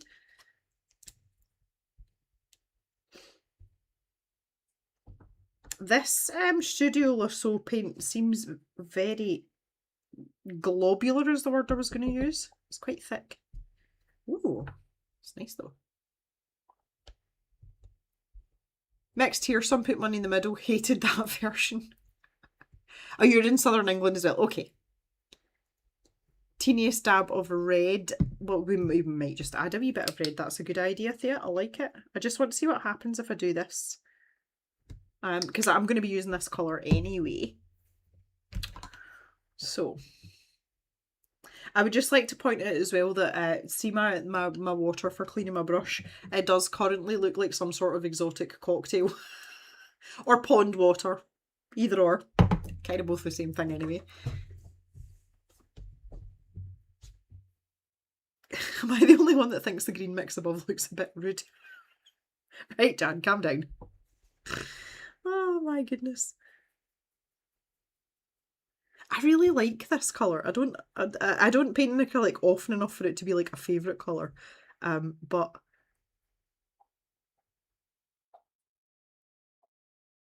yeah, see, that's just doing the job. That's kind of what I was going for. Oh, I like that.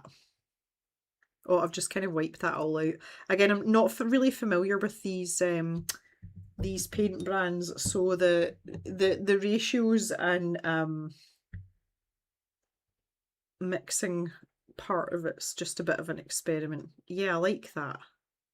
I think as well though, I think I'll go with Thea's idea because I want two different sort of greyish tones.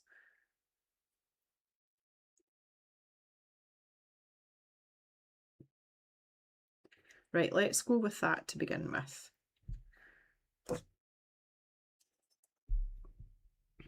We'll see how we get on with this. Right, behave. I'm putting my washing outline back soon. I've done so much washing today, so many loads. And everything's dried in about 0.3 of a second, which is absolutely delightful. I did check the temperature when I was out there again. We're down to 26 now, but there's also quite a nice breeze. Just where we are in like the lay of the land, we're kind of on top of a hill. We are surrounded by other hills, but they're a good distance away. But there is a very pleasant breeze indeed. So my prospects for post-stream doodling and drinking Jack Daniels are looking excellent, which I'm really happy about. I love it when everything comes together on a Wednesday like that because I don't work my proper job on a Wednesday. So I'm moderately excited about that. Moderately. But I need to fix this absolute car crash here. See, because this area is slightly flatter, it is much, much easier to paint. I've just not so many contours to try and navigate. So I feel like I'll be able to do a better job of actually keeping this a bit tidier and a bit more precise. Yeah, yeah. Okay, good. Really pleased with that colour. Really, really pleased. I say I'm going to pop a little bit of this down on these steps. I'm not bothered about the coverage situation here, really. I'm going to have... There's so many bits I've missed with that ochre colour. I don't want the steps to be uniform in any way, shape or form. I want them to look quite sort of three-dimensional and worn. Right, here's another question for you all. In this window part in the middle, do I just paint that black, do you think? Or like a really dark grey? Because it's the only window that's filled in. The rest of them you can see through, you know, in behind, but that's solid there. So any opinions on what to do with that are most welcome also. But yeah, I'm quite happy with that stone colour. So now if I was to add a teeny weeny bit of red, ooh, I've got a cadmium red here, that might just do the job.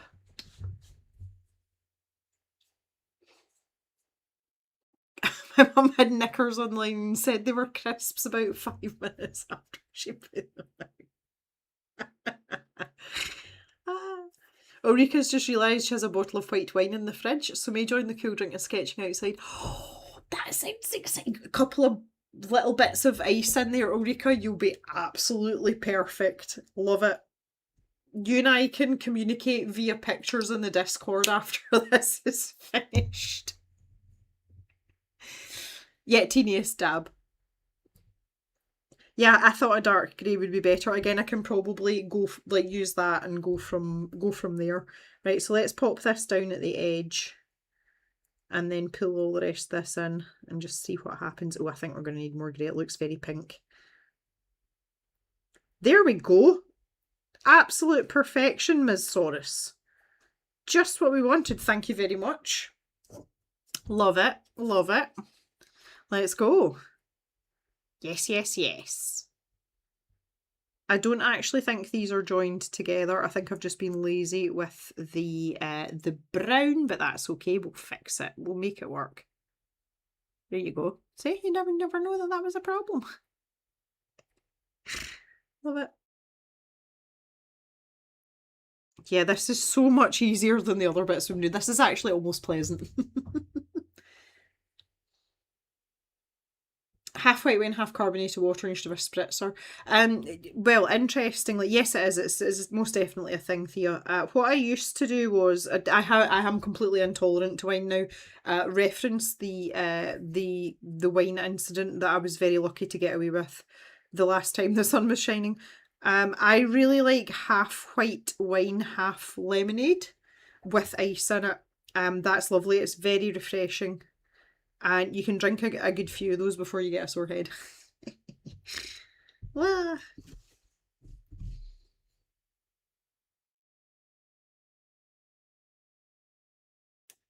Soda water. Eh.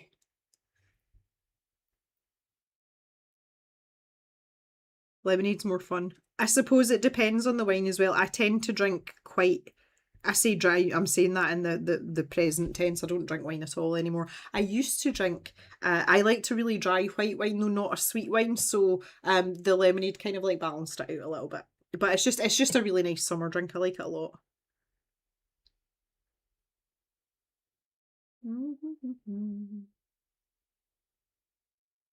Let's pop this in.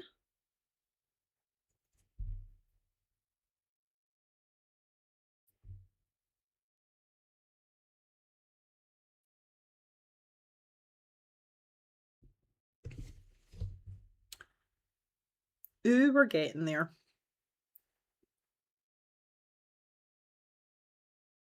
This one's just not quite as easy for some reason, because I think it's just the curvature of this particular part. We'll get it right though. Just take my time a little bit.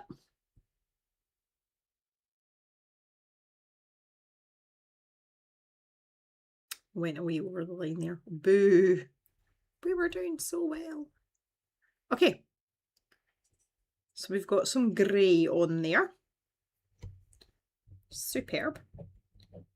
So the next part, I'm going to grab a white and I'm going to mix it in with some of this for our toadstool stalks. I should have plenty of white.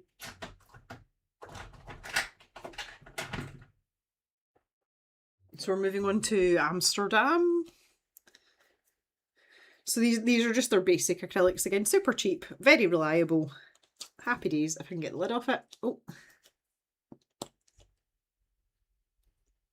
My mum made a tea wine once. I had to be diluted with lemonade, otherwise I'd knock you on your ass.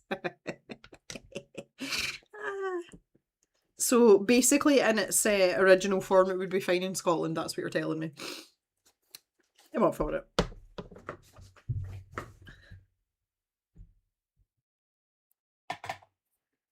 Okay, so let's glob a bit of this a bit closer to our white. I'm not going to need a lot of paint for this, but I would rather have too much than too little. Nothing worse than running out of a paint colour that you've mixed. That's like schoolboy error, isn't it?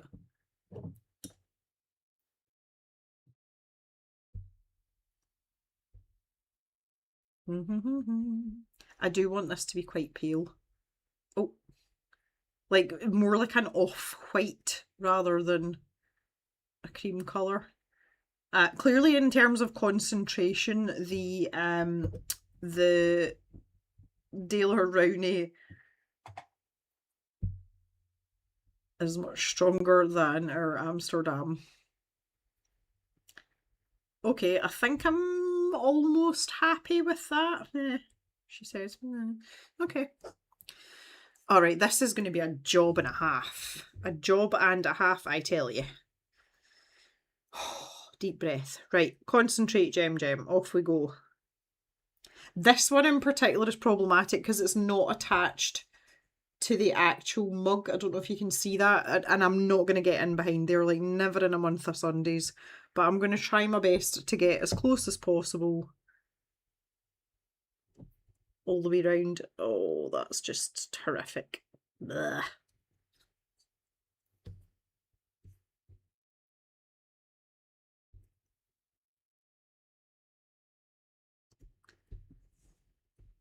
You can see in there where like I got it with the with the dark brown paint for the same reason, just on the opposite side. Try and cover that up.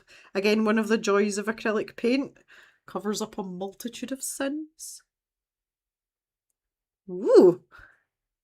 Oh, that wasn't a bad effort at all. Can you even see the difference on... Yeah, you can. I was going to say, can you even see the difference on camera? But you can. Just, again, try not to load the brush up with too much paint so that I've got room to manoeuvre.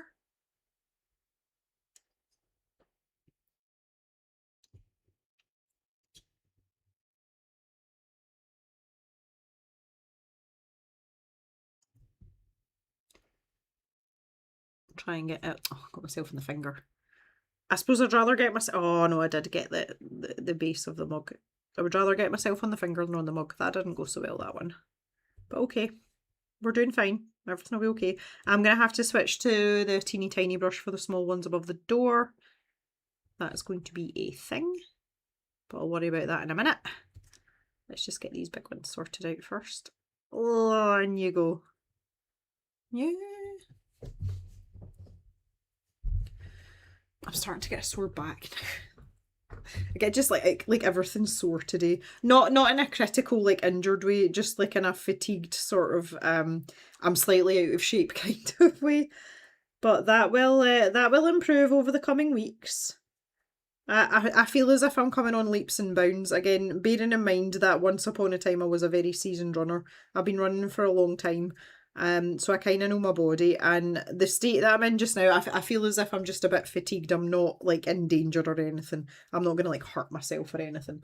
But this is the point where you do need to be careful and not try and get your capabilities mixed up with your ambitions.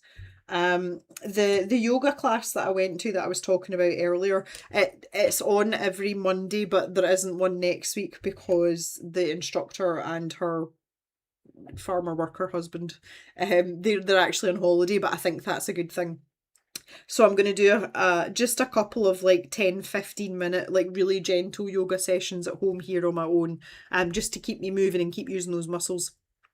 So hopefully by the time I go back to that Monday class, how the hell am I going to get into this? By the time I go back to the class, hopefully I won't be too sore for that kind of thing. So we'll play that one by ear. We'll go gently. I have been doing... Oh, god damn it. have been doing some resistance band training as well. Everyone always talks about strength training as a runner and how you need to do strength training because it's going to improve your running. I find that lifting weights, number one, it just isn't for me. I don't like it. I don't enjoy it. They take up a lot of space. Having resistance bands, you can target very specific groups of muscles. So for running, you obviously mostly legs, and I find that much more preferable and enjoyable. So I need to incorporate a bit more of that into my sort of weekly routines as well.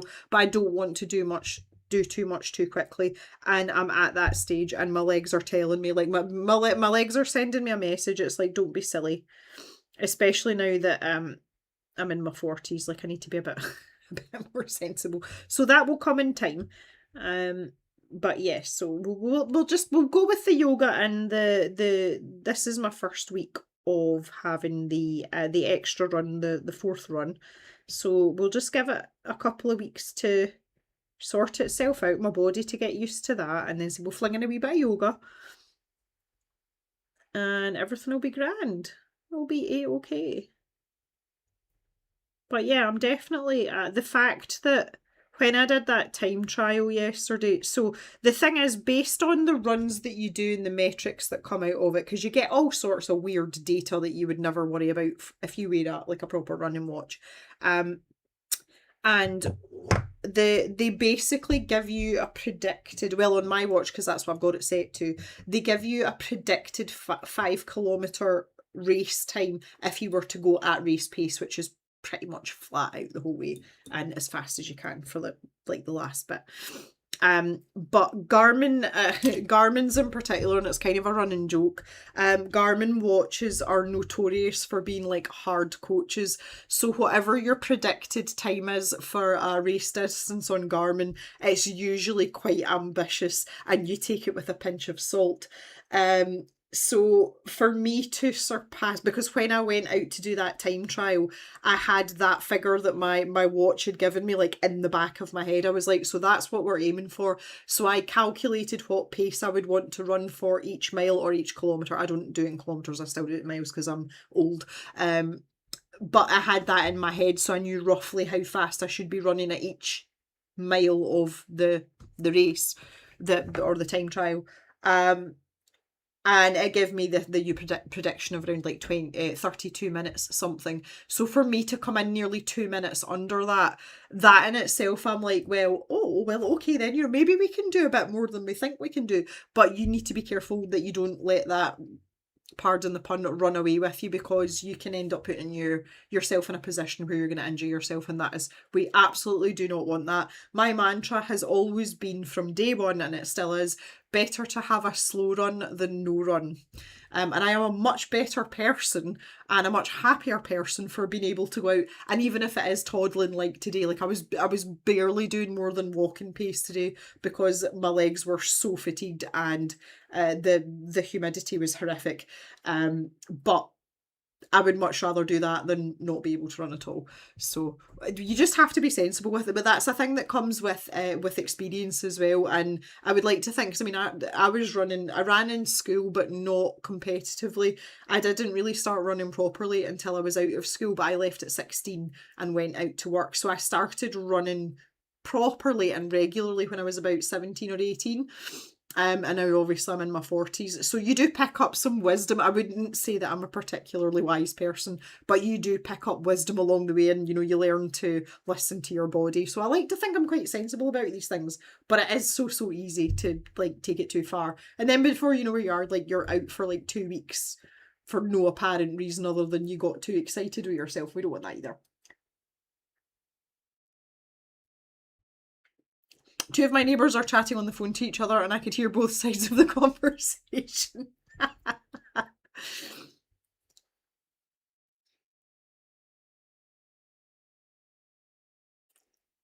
The Thea's mum had that happen in the tram once, only two women didn't know they were on the same tram until one turned round for some other reason, spotted her friend. It's like, hello, I'm over here. That happens with us sometimes. Like Mr. Jem will phone me, like maybe if I'm out with the dogs, and I can see him in the distance with the phone to his ear, and he's like, "Hi, can you do such and such?" And I'm like, "Turn around," and he's like, "What?" And I'm like, "Turn around," and he turns around. He's like, "Ah, crap," and puts the phone down and puts it back in his pocket. Like it. It's good.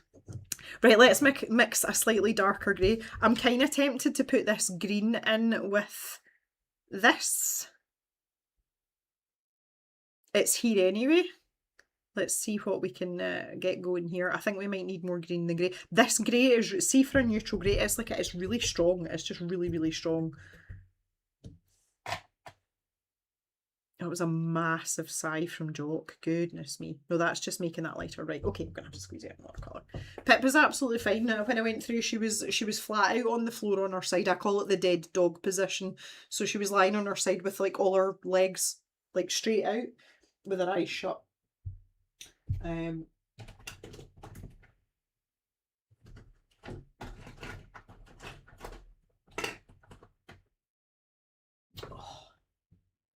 Oxide black. Just totally chilling out, minding her own beeswax. So she was quite happy. She did want to go out for the, oh goodness me. See, that's a lot runnier than the other one, and they're the same brand. She did want to go out for the bathroom though. When I kind of like looked at the door, she kind of got like sat up a bit and went, okay, let's do that. Pip's not great in the heat though. And I've noticed it seems to be a more prominent trait in the short-haired collies because Pip is a short-haired border. I don't know whether it's something on a deeper genetic level or whether it's just the fact that they have a lot of black in their coats, the same as longer-haired border collies. Jock's a tricolour, and his coat is actually thicker and wirier than Pip's, like, and it's a little bit longer, but Jock copes really, really well in the heat. But he has a lot more white on him than Pip does. So I'm not really sure, but I find it interesting because the collie that we had before Pip was also a short hair, and she was absolutely rubbish in the heat. She was worse than Pip. She was just no use in the heat at all. Which is fine when you're in Scotland most of the time. But I just find that really interesting. Right, I'm going to take this and see how it goes. Just you stay there, behave yourself. Oh, okay, hang on. Europa's talking something about pushing through. Let me give my sage advice. I don't run but do a brisk walk with my mum. Had been doing it 3 times a week since April and I'm still feeling the burnt in my legs. Left ankle is twingy. Right, can I make a suggestion then, please, Europa? Again, please don't take this as gospel, but generally if you have any sort of like, I call them like tweaky pain, so it's not necessarily painful, but your body's telling you something's not right. If you generally get anything like that in your ankle or your knee, it tends to be coming from further up. It's usually a hip thing, but one of the things I will ask you is, what are you wearing on your feet? It may be that you need a little bit more cushioning in whatever you're walking in. You know, if you're maybe walking in trainers or something, you might need to get something with a wee bit more support in it. What I would suggest before you start, you know, changing out your footwear and stuff, try walking a shorter distance at a slower pace and see if it still happens. If it does, it's most definitely your shoes. I would recommend changing out shoes regularly anyway, but again, I don't know what you're walking in. If it's persistent all the time, you might have just it can be like a tight glute muscle. I'm very tight down my right hand side, so my lower back and my right glute and the sort of hamstring area on my right side is naturally tight. I'm left-handed, so I favour this side, and my right side's not nearly as loose, which is why I'm going to yoga, because I want to get that sorted out too. So I tend to get tweaky things, but also that's my bad knee on that side, so that's got a lot to do with it. But yeah, a lot of the time, the ankle and calf stuff, it's something further up. But quite often, a decent pair of shoes with a bit more cushioning in them, they can actually alleviate that. But if you were to change your shoes out and it didn't make any difference, then you know it's definitely like a mechanical thing, as in like a body part thing. The best thing to do in that circumstance is to rest and try and go, if you're able to, try and go and see a sports physiotherapist, not a normal physio. You need a sports physiotherapist, and they'll poke and prod you and tell you exactly what's wrong with you.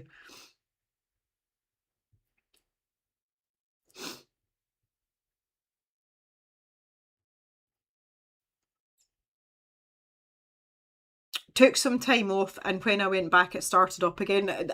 Definitely shoes then. Definitely shoes.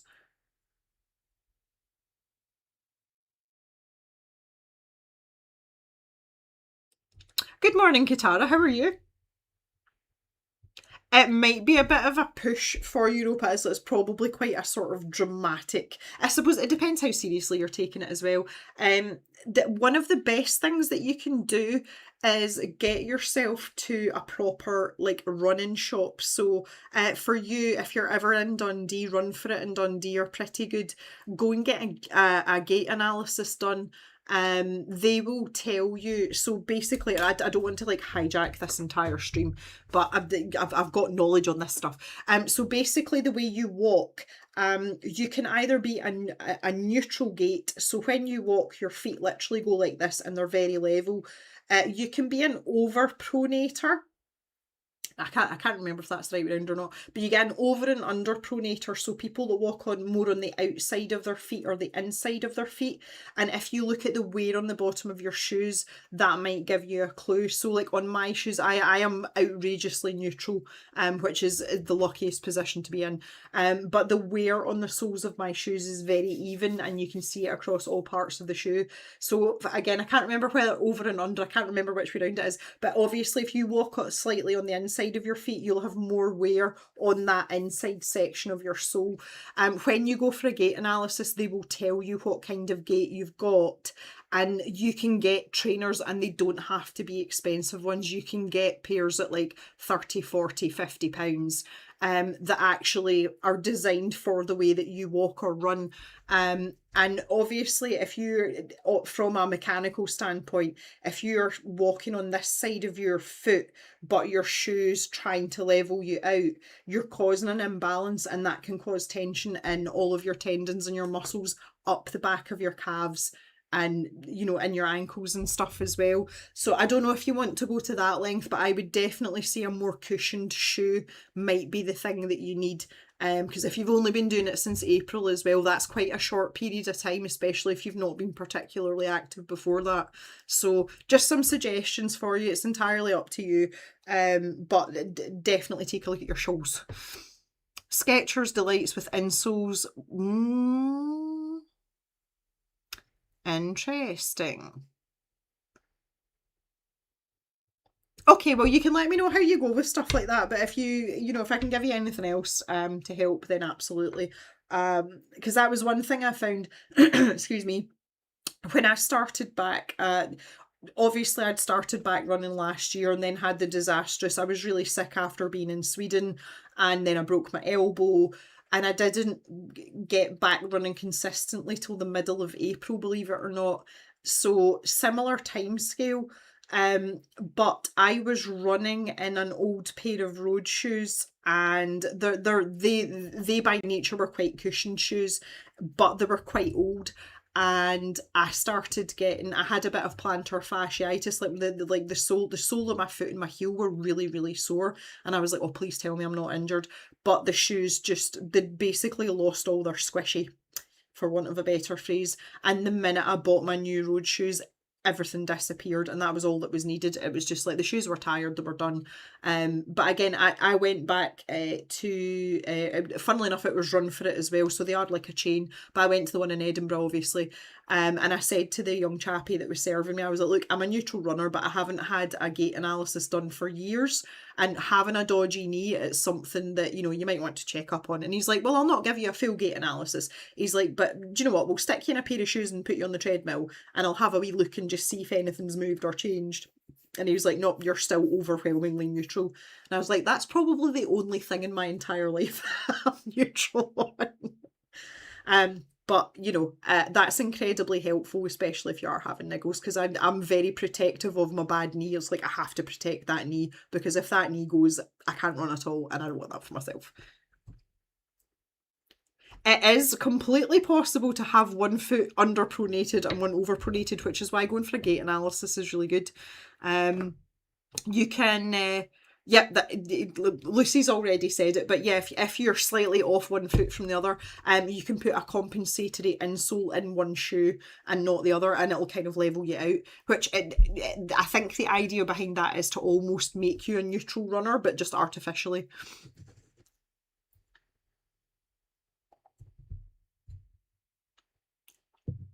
The thing is though, Europa, we don't want you going spending like hundreds of pounds of shoes, but that tends to be what it is. It's usually shoes, or there's maybe like a little niggle or tightness further up. And in my personal experience, if you go to a sports physiotherapist, they tend to give you strengthening and opening exercises like hip openers, that kind of thing, because most of these problems tend to come from the hip area. And once you've got that sorted out, it just disappears magically. The top half is mostly worn, but no difference between the inside and outside of the soles. You're welcome, Europa. I hope you get something for it. That's literally my job. I'm a physical therapist. Yay! Right, okay, Lucy, you're not allowed to leave ever, okay? You've got to stay forever. Foot posture and gait. Well, thankfully, I'm very pleased to report that I don't need your services at this precise moment. It's so good. I love having someone like this. Yeah, like I'm never letting you go. See, the next time I have any sort of twinge anywhere, I'm going to be like, I wonder if I can speak to Lucy. I wonder if she'll help me. So good. You've actually made my day. You've had them for ages, yeah. So the thing is as well, you get material degradation in shoes. So even if you've not worn them out by physically using them, the composition of the materials will deteriorate over time, and that's what happened to my old road shoes. So one more yoga class might change that. Yeah, that's true. Lucy is happy when patients are knowledgeable about these things. Another tip is to always have two shoes. Shoe rotation. Shoe rotation. That's it. Okay, Lucy, so I would like your professional opinion here. I have a 3 shoe rotation. I have 2 pairs of trail shoes that have the same heel drop. They are different models, but they're extremely similar. And I have a pair of road shoes as well, and I rotate between them.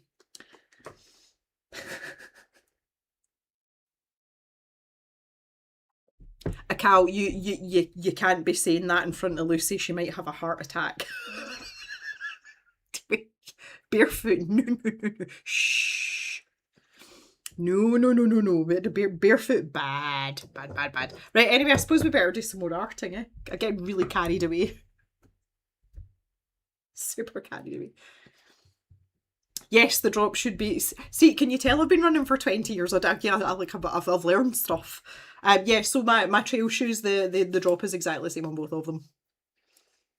Barefoot is one of the best things, isn't it? No, it's not. Don't say that. You can't be walking around in bare feet. That's... No. Oh yeah, inside. I thought you were talking about like walking about outside. No. And in the house, that's different. Okay. But the thing is, though, as well, like, see, if you've got plantar fasciitis, you're told not to go in your bare feet. But yes, no, inside, that's different. I thought you were talking about outside. Sorry for the distraction. In the garden, but not the world at large. Not out in the wild. Right, okay, I'm gonna grab this collar again. I get really animated on stuff like this. I can't help it. Right, okay, so that was the yellow ochre, if you remember. Find a wee space on my palette here. But see, this is the thing, obviously, like, my degree's in, like, animal biology, but there's a lot of similarities, and I understand, like, a lot of the mechanics of human parts as well, and particularly feet, knees, hips, That's a thing because I've always been a runner, so I always get quite excited about these conversations. Whoa. Streets equal shoes always, yeah.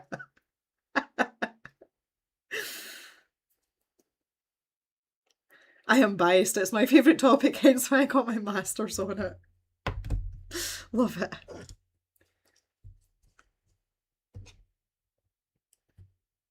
Okay, so just want to tidy up some of these areas, but also, as I mentioned, go on to these hinges and knobs. Just as a base coat, we will make those metallic. So I think I would like to use Julia's paints because they do sit really well on top of acrylic. We have explored this before. See, doing these knobs, though, this is an absolute nightmare because they're tiny. I will do my best, though, to keep this as consistent as possible. Ooh. Okay, well, that wasn't too bad. I'll take it. Feet.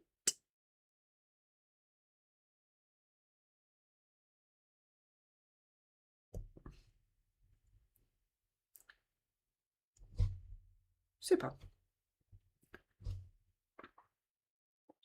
Merchant knobs. So good. So yeah, just still on the subject of shoes, the extra pair of trail shoes that I got, that was the pretty like pale sort of turquoisey mint coloured ones I have. I still haven't worn them out for a run. They're just too pretty. They should never make trail shoes that pale. Because they're never going to stay that way. But I did put them on to go to my yoga class the other night. So they've walked about 15 steps because when you go into the yoga class, you have to take your shoes off at the door. So they have had an outing on my actual feet, but I'm basically just keeping them for when it gets like super, super dry and I'm on dust tracks rather than anything manky.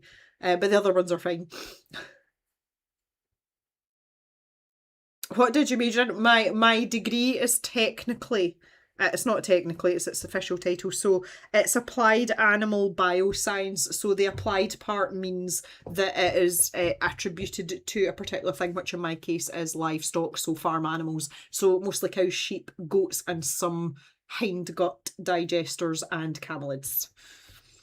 It's quite a general, not general. It's quite a like a wide open degree, because you do a lot of sort of anatomy, biology, but you do pharmacology, you do microbiology, and the idea is that because it's an applied degree, it's specific to the agricultural industry, so that you have an option to go into lots of different, strands of the agricultural industry. So my husband, Mr. Jem, him and I had a lot of crossover classes. That's how we met.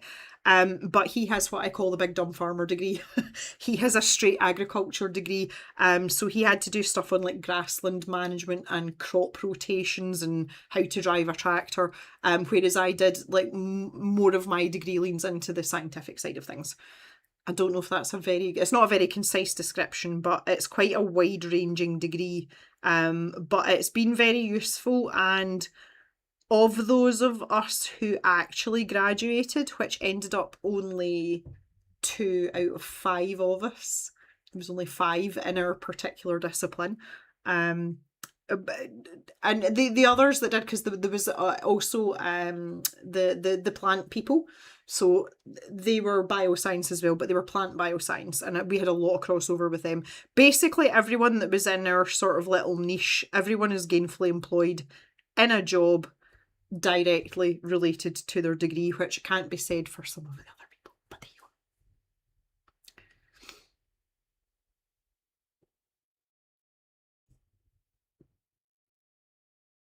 Here, the only way into agricultural is zoot. Oh, no.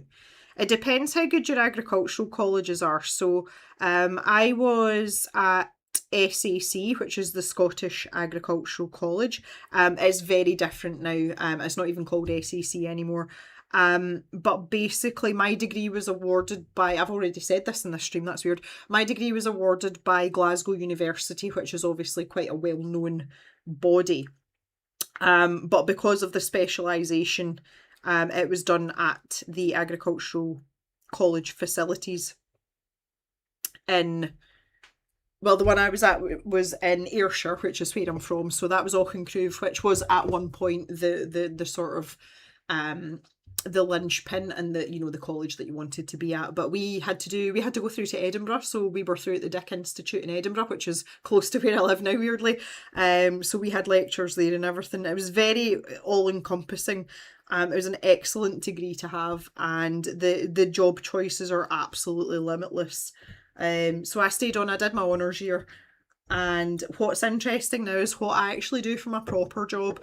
I focus on a very specific cattle disease, that's what most of my work is, and there are loads of doctorates at the Dick, which is the big veterinary institute in Scotland.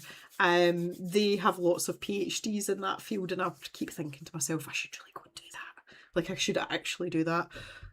So yeah, it was definitely a good life choice. I knew I didn't want to be a farmer per se, but I've always had an interest in animals and biology, so that's how I kind of got to where I was. So that's you. Now you've had my life story, Lucy, now you know. Okay, I'm just having a wee look round. There's a few wee bits I want to try and touch up here. Like, I feel in there, I like see where I've gone over the lines, so to speak. Just try and tidy that up a little bit with this weeny brush. Weeny. I'm not very happy with my knobs. I think this is going to be really tricky though. I think that, like, I have to just accept my limitations with this and do what I can.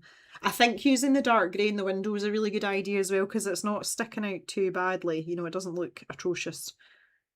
I think I might try and fill in the dark brown parts now, because I think that might be us with a layer of something on everything. Oh, I missed a toadstool stalk. I don't think you can even see that on the camera, but this one here on the far left doesn't have any paint on it. Serves me right for opening my mouth. Okay, let's go.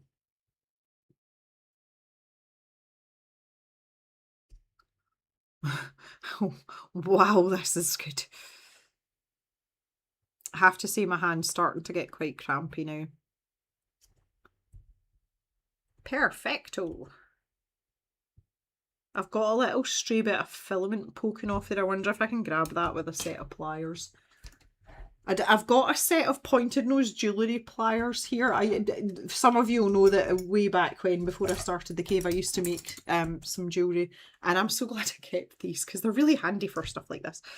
Again, maybe not so good with my hand. Oh, there we go, first time. Yeah, excellent. Okay, so we need that dark brown now.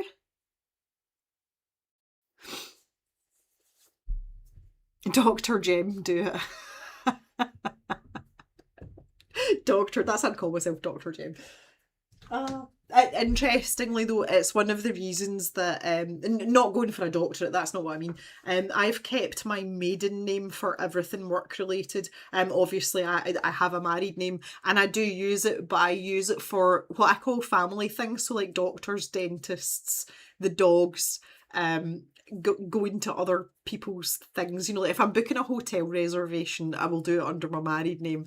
But anything work related at all, whether it's the cave or whether it's in my proper job, it's my maiden name because that's what people know me as, and I had that long before I got married because I got married a bit later in life.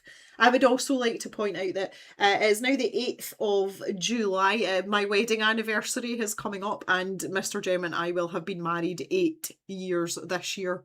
Some of you that have been here from the beginning will remember me before I was married. So anyway, that's just a little aside. Right, what was I doing? Completely lost my train of dark brown. But yeah, so if I was to go and do my PhD, I would absolutely be Dr. Campagna, not Dr. Married Name. Fully intend to keep it that way.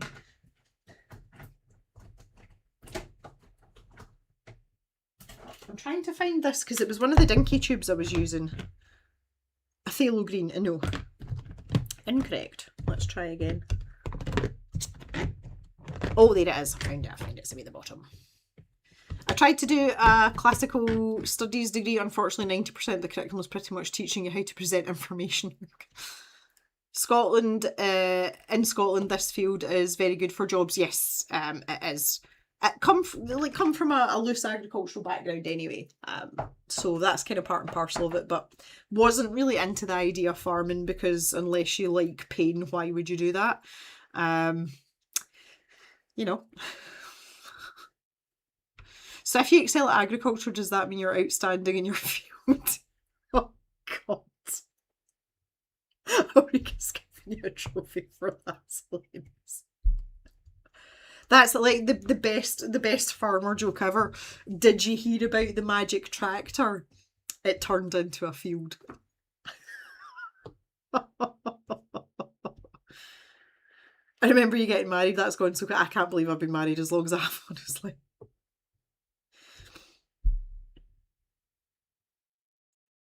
I do remember before you got married, time flies. It really does. It really, really does. You just think to yourself, oh God, what have I been doing with myself all these years? But anyway, here we are. So yeah, if I do become a doctor, I'll be Dr. Maiden Name. The only thing that's holding me back is I wouldn't be able to do what I do just now and do the PhD. They do pay you a stipend, but it's a pittance. So I would be taking out like a substantial drop in income because most of the PhDs on this subject are 3 or 4 years. So that's kind of been holding me back, but also genuinely, I don't know if I've got it in me to write a thesis and go back to like what I would call proper scientific writing. I'm kind of like I still use my scientific shorthand all the time, and that's just automatic. But to actually put that into a paper and analyse things with that sort of scientific formality is very different to how I present things and analyse things day to day in my job. So honestly, I don't know if I want to do that because there's no benefit to me actually, like, and I mean in terms of work at this point in the job that I do, there is no benefit to me having a doctorate, like none whatsoever. I would just be doing it because I kind of want to do it, which I do kind of want to do because I'm very interested in the subject. That's why I've worked in it for the last 12 years.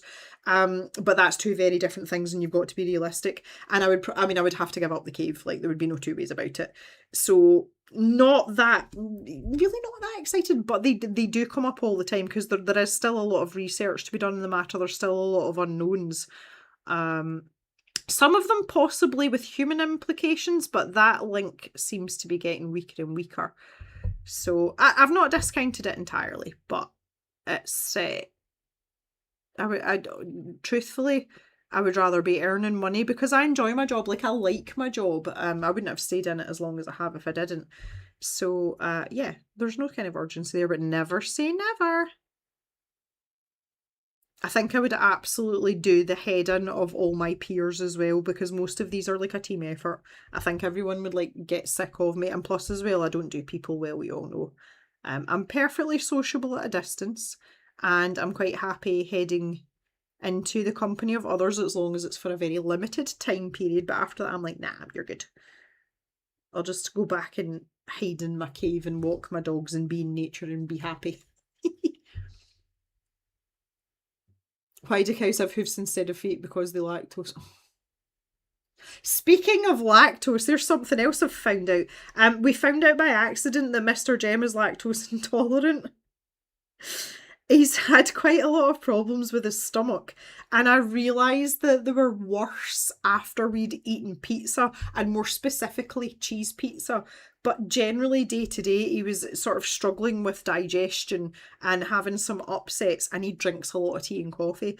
And that was kind of like flagging up to me because Mama Jem had a lactose intolerance. And I said to him, I was like, that sounds really similar to what Mum had. So just out of curiosity, I bought some lacto-free milk, and Mr. Jem avoided anything with dairy in it apart from drinking his tea and coffee, and he used the lacto-free milk, and he is feeling so much better. So I don't know whether he's actually going to go and get a panel done. I wouldn't think that he would, because he's a farmer and farmers don't do stuff like that. But he definitely has at the very least, a mild lactose intolerance. So he's on the lacto-free milk, and he's going to try the lacto-free cheese. There would be some irony in that if we were dairy farmers, but we're not dairy farmers, so it's not that funny. But I just thought that was quite interesting. And as most of you know, I have allergies and all sorts, and they do change over time. So I'm very sympathetic towards Mr. Jem in the current situation. Because there's nothing worse than walking about all day and feeling really bloated and feel like you've got a bit of an upset stomach. Like, that's just a miserable existence. Can't wish to be Dr. Jones.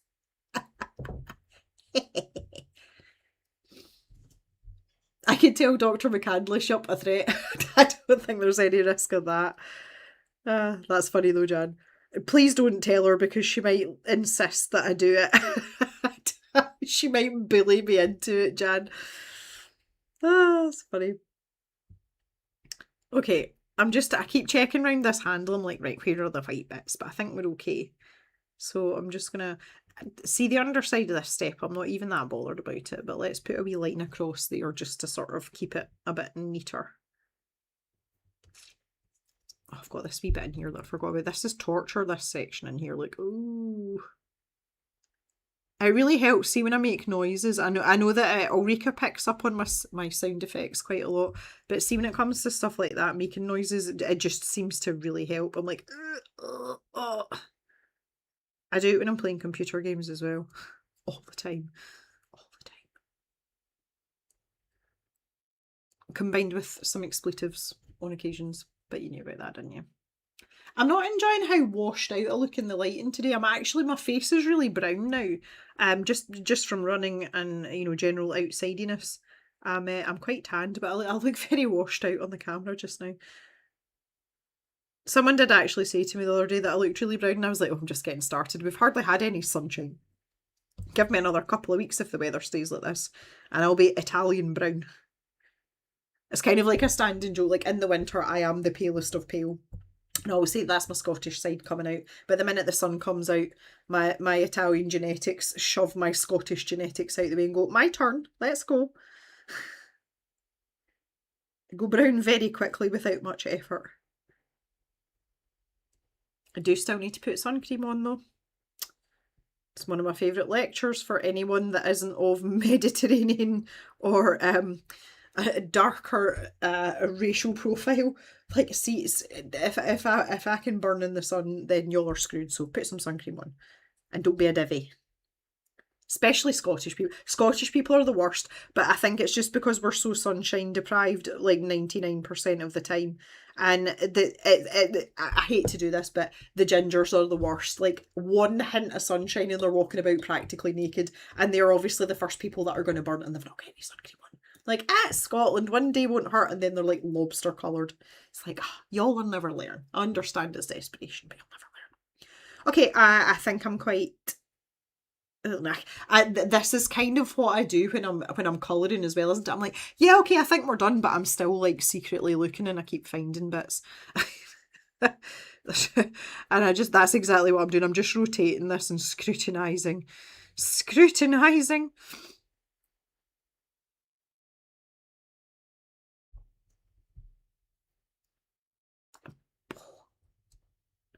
That I've missed the sides as well. Again, I don't know how well you can see that, but see down the side of this rock, it is actually a bit of the rock, but I've just not hit it with any paint, so It pays to just sort of, I don't have any of that grey now though because I mixed in with the red, and that is absolutely dry as a bone. Not helpful. Not helpful. Okay. I think I'm gonna settle at that. I know we've run over a wee bit, but we were a wee bit late actually getting going. What does everyone think about the glitter idea for the inside? Is that outrageous, or do we think that's pretty good?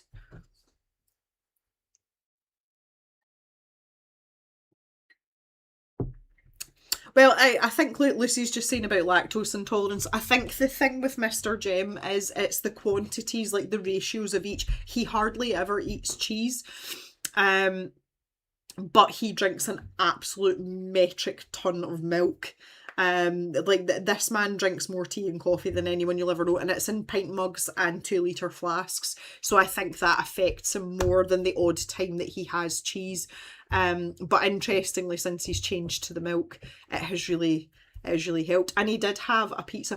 But the other thing as well is that got me, when Mama Jem found out, she was okay with soft cheeses. So things like Philadelphia and mozzarella had no effect on her at all. But if she ate things like cheddar, it upset her stomach almost instantly. And we have had pizzas with a little bit of cheese on it, but it's been mozzarella and he's been neither up nor down. So I think the milk's making more of a difference to him. Cal's burn, not her bum. The last time she mentioned it, I thought she said bum because I was skimming too quickly. Your burn is mostly brown apart from a small area. I don't want any mistakes this week. I didn't think you'd burn that easily, Jan, honestly. When Europa gets sun, she burns, her freckles go darker, and then they go back to pale Irish with blue eyes and fair hair. Oh no. If they heard glitter, it's a yes. Okay. It's quite interesting. So Thea's saying only soft cheeses have lactose, really. The other thing that it might be that we haven't considered is whey. Again, another milk component. It could be that as well. But yeah. Anyway, the lactose-free milk is working. It's extremely expensive, and I do not like giving money to Arla for I work in the dairy industry. Enough said. We were not friends with Arla, but could be histamine with cheese. Well, no, because that's what I'm saying. Like the milk thing has changed everything. So, oh hi Jules, you're a bit late to the party. I'm about to finish up.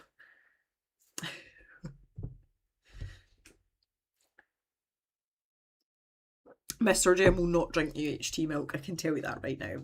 The lactose-free milk is helping, and it tastes pretty much like cow's milk, so we're good.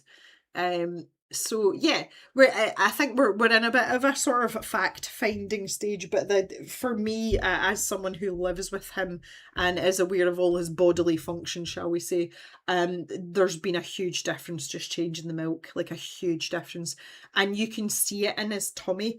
Like I actually thought at one, I don't want to like reveal all these secrets here, but at one point I actually thought he was piling on weight because there's men of a certain age, and the weight goes on in the middle, and I was like you're actually getting up like a beer belly, and it turns out it's like mostly bloat, and since we've changed that milk, so that's been like 2 weeks now, his stomach has just gone and just shrunk back down. So there's definitely something going on.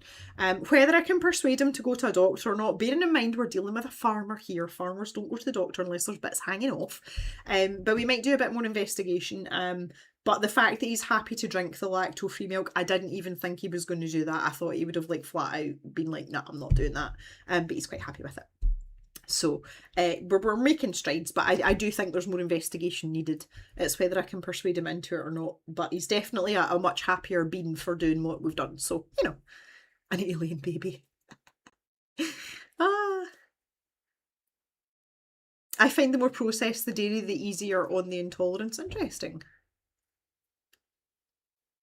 Well, see if he had any here. That would be really helpful.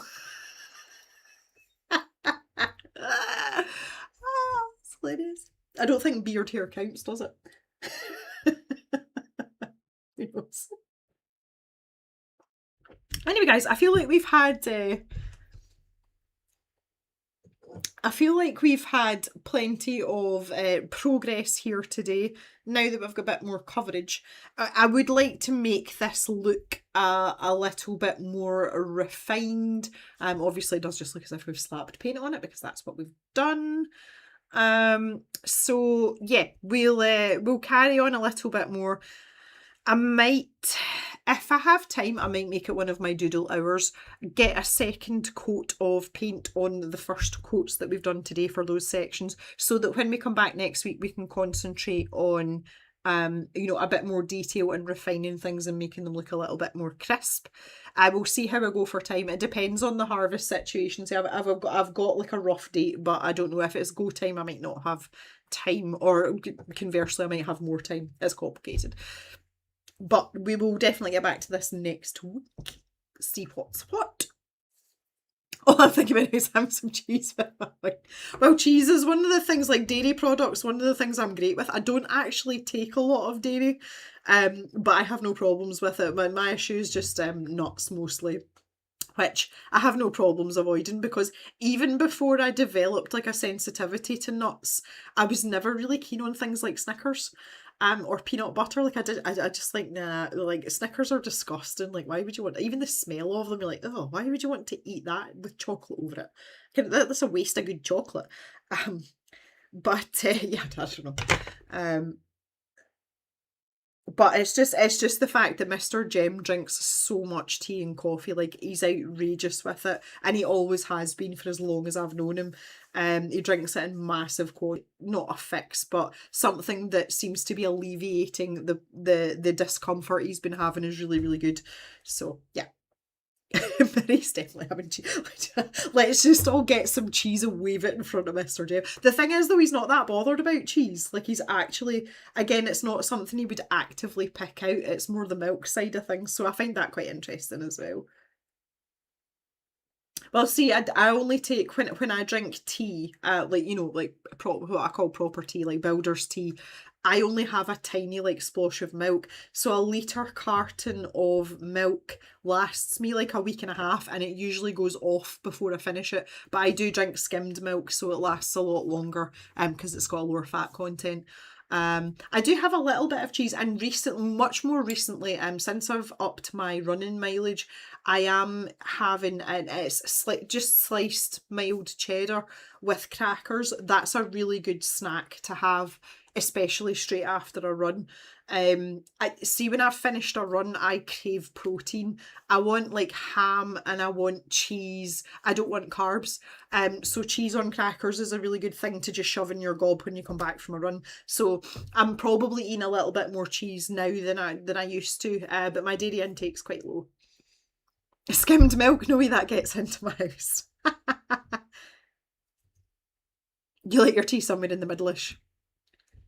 I absolutely, do you know what it is about the milk thing? I can't stand, see when you put milk in your tea and you can see the fat floating about on the top of it. That gives me the absolute, the Scottish word is, it gives me the boke, like it makes me, like absolutely not, no chance. And I've been drinking skimmed milk for well over a decade. I'm so used to it now.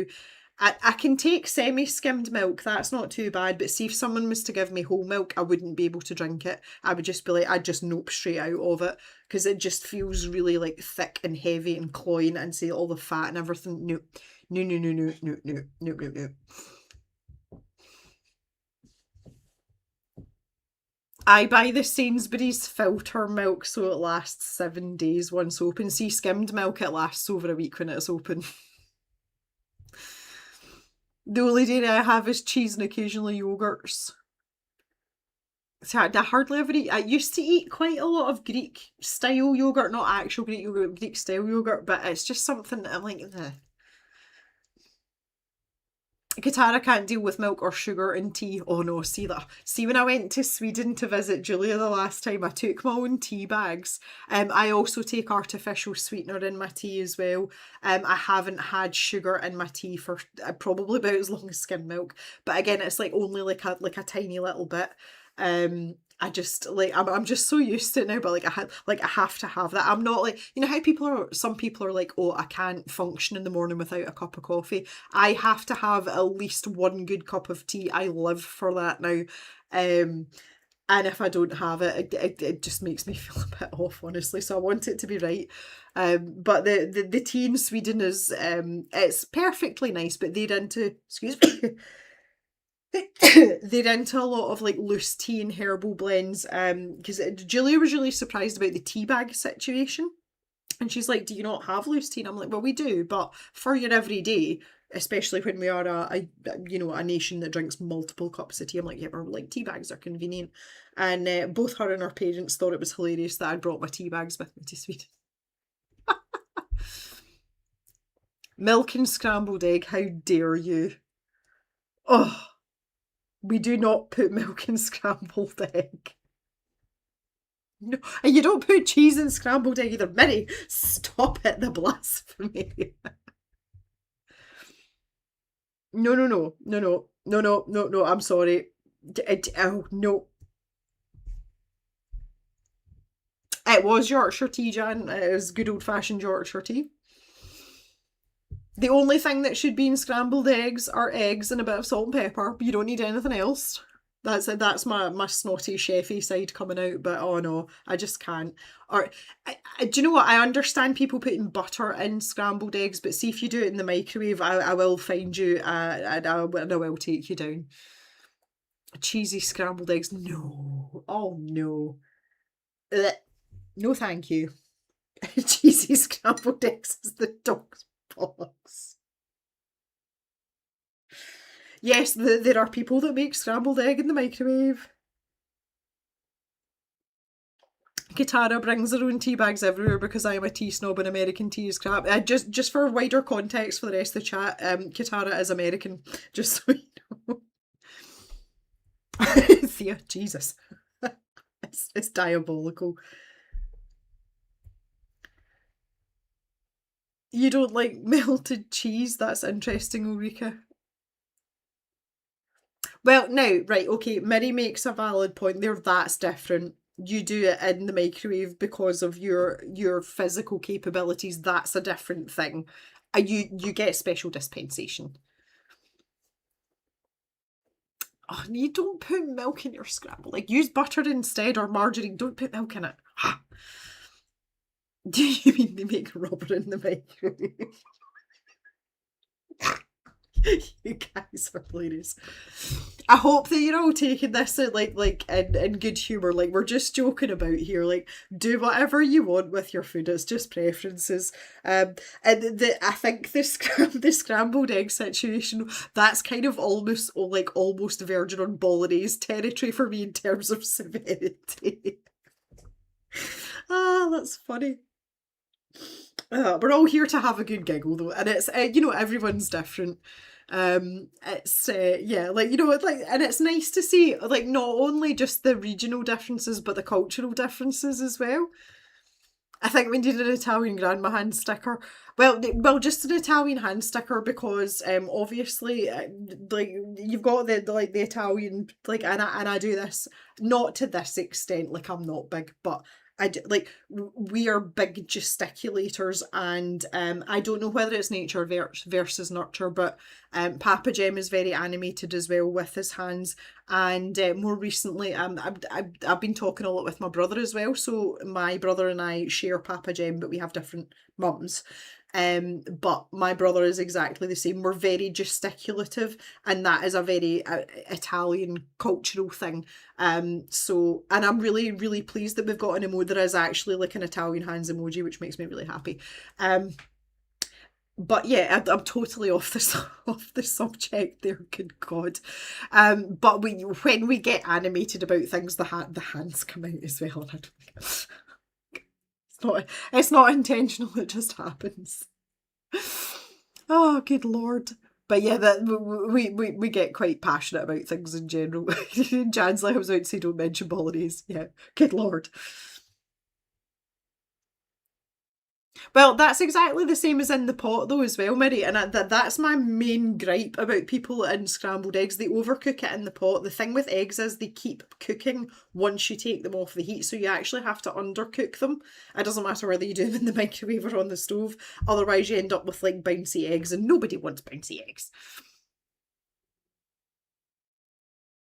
Low heat and loads of stirring and it's creamy goodness. Nom nom nom nom nom. Lucy is Brazilian with German and Japanese parents. So you were born in Brazil, is that correct? Brazilians speak with their hands too. Yeah, but not. We do have a Brazilian caver. Nah, she's not here today. I'm sure she would agree with that. Right, I would just like to point something out. I don't know if you can hear that or not. Mr. Jem has been desperate to cut the garden grass. I can't say lawn because it goes all the way around the house, and I forbade him specifically from doing it before 5 o'clock because I told him we were streaming until 5 o'clock. He is out there with the lawnmower right now, and it's because it's 5:30. He's going for it. That's funny. Ah. Born Brazilian, but parents are immigrants. Oh, okay. Yep, yep, yep. Europa's accent. Ah, yeah. So that's quite an interesting combination as well. Because obviously I'm Scottish. I was born in Scotland. My mum was 100% Scottish, but my dad's Italian. So I think it's really nice to have like a mixed background though, because it's not always apparent. I hope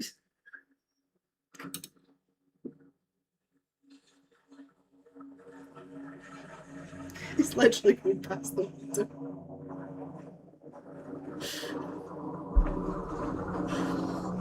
Is it just me or is that really loud? He's disappeared off. He's got a specific pattern that he can go around. I'm glad you can barely hear it. He's just about deafened me. The window's open. Um, there's no lawnmower emoji. Yeah, no, I find that even though like there's sometimes there isn't major cultural differences, but for me specifically, it was all the small things that add up. One of the stories I talk about all the time is see going to like a friend's house, and I'm talking about when I was at like a really wee girl, so like primary school age, maybe 5, 6, whatever, and opening a friend's fridge. The contents of the fridge were so different to my fridge at home. And I was like, oh, well, maybe they just like eat differently. But then I would go to like a second friend's house and a third friend's house and open the fridge, and the contents of the fridge looked like the other friends, not like mine. And I'm like, oh, okay, so, we don't keep parmesan in the fridge. There isn't a jar of olives in the fridge. There isn't a bowl of pasta in the fridge, like stuff like that. And it's all the little things that I really notice the difference. The other thing that I talk about all the time as well is these weird Italian words that are part of my daily vernacular that aren't Scottish, they're Italian words. But it's just part of what we do. And the one that crops up all the time is the word for a baby's dummy. So in Scotland, we would talk about a dummy, or a pacifier if you're in the US or possibly Canada. So it's a baby's dummy here, but in our house it's a chuppy, and that comes from the Italian stroke Spanish word for a baby's dummy, which is chupetta. And chuppy it's been a chuppy since forever, and that's just the word that we use. And I remember like saying it at school once. Again, I would have been at primary school, and everyone just looked at me like, what the fuck are you talking about? And I was just like, it's so normal. Like it's so normal. And it's things like that that make you realise that, yeah, do you know what, you're a little bit different, but it's okay. Like it's not life changing, but you're not the same. So I just find it really interesting though, and I'm always interested in other languages and other cultures because of that, because I've got this slightly like offset version of it. Why did you go around opening your friends' fridges? Well, if you went to a friend's house after school and, like parents would say, like, oh, go and get yourself a snack or go and get yourself a drink out the fridge, that kind of thing. But also as well, that's something that I do. I do ask permission now as an adult, but I love looking in other people's fridges because I know it's going to be different to mine.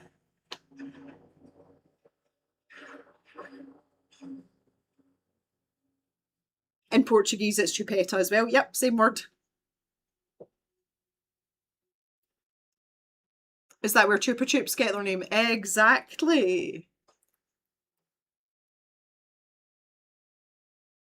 That was a big no-no where I grew up. Oh no, you didn't do it without being invited, but see now as an adult, and Mama Jem used to make that joke all the time. When I used to travel over, like back to the West Coast to visit my parents, the first thing I would do is just open the fridge door and stand in front of it, because I knew there'd be loads of exciting things in there, just like survey the scene. I love looking in other people's fridges, but I would not do it without asking very politely first now. But just as kids, as I say, for me specifically, we had a lot of working parents. So quite often as kids we would team up and go to someone's house who's had a parent at home, and quite often you would have a snack after school, and 9 times out of 10 they'd be like, yeah, go and get something out of the fridge or whatever, and I'm like, whoa, we'll get to look in the fridge, this is great. You're not looking in mine. I will not be judged so harshly. Oh, that's so funny. Round our way, even the parents didn't offer. I'm not going to make any comment on that, but see in Scotland, the first thing you do is you feed the wains. Make sure the wains are fed. Right, guys, I'm going to call this stream here. It's 20 to 6 now. I need to go and make some food and find out what my garden grass is looking like. Mr. James, come in. Thanks for your company, guys. I've had a great time tonight. I feel as if we've done well with the painting of the mug as well. There will be a couple of videos. There's no work in progress Wednesday next week. I've got vet visits to do with the dogs, just routine stuff. But there's going to be at least 2 videos between now and the next live stream, so you've got that to look forward to. But really interesting chats today. Like, we've talked about board games, Uno specifically, we've talked about scrambled eggs and things in different languages, and looking at people's fridges. What's not to like? Enjoy the rest of your Wednesday, everyone, and again, thanks again. I love that we have this this little banter on a Wednesday, and it really makes my day a lot of the time, so I hope that you guys get something from it too, and I'll see you back in the cave really soon for another live stream or another video. Thanks for joining me, everyone. Bye for now.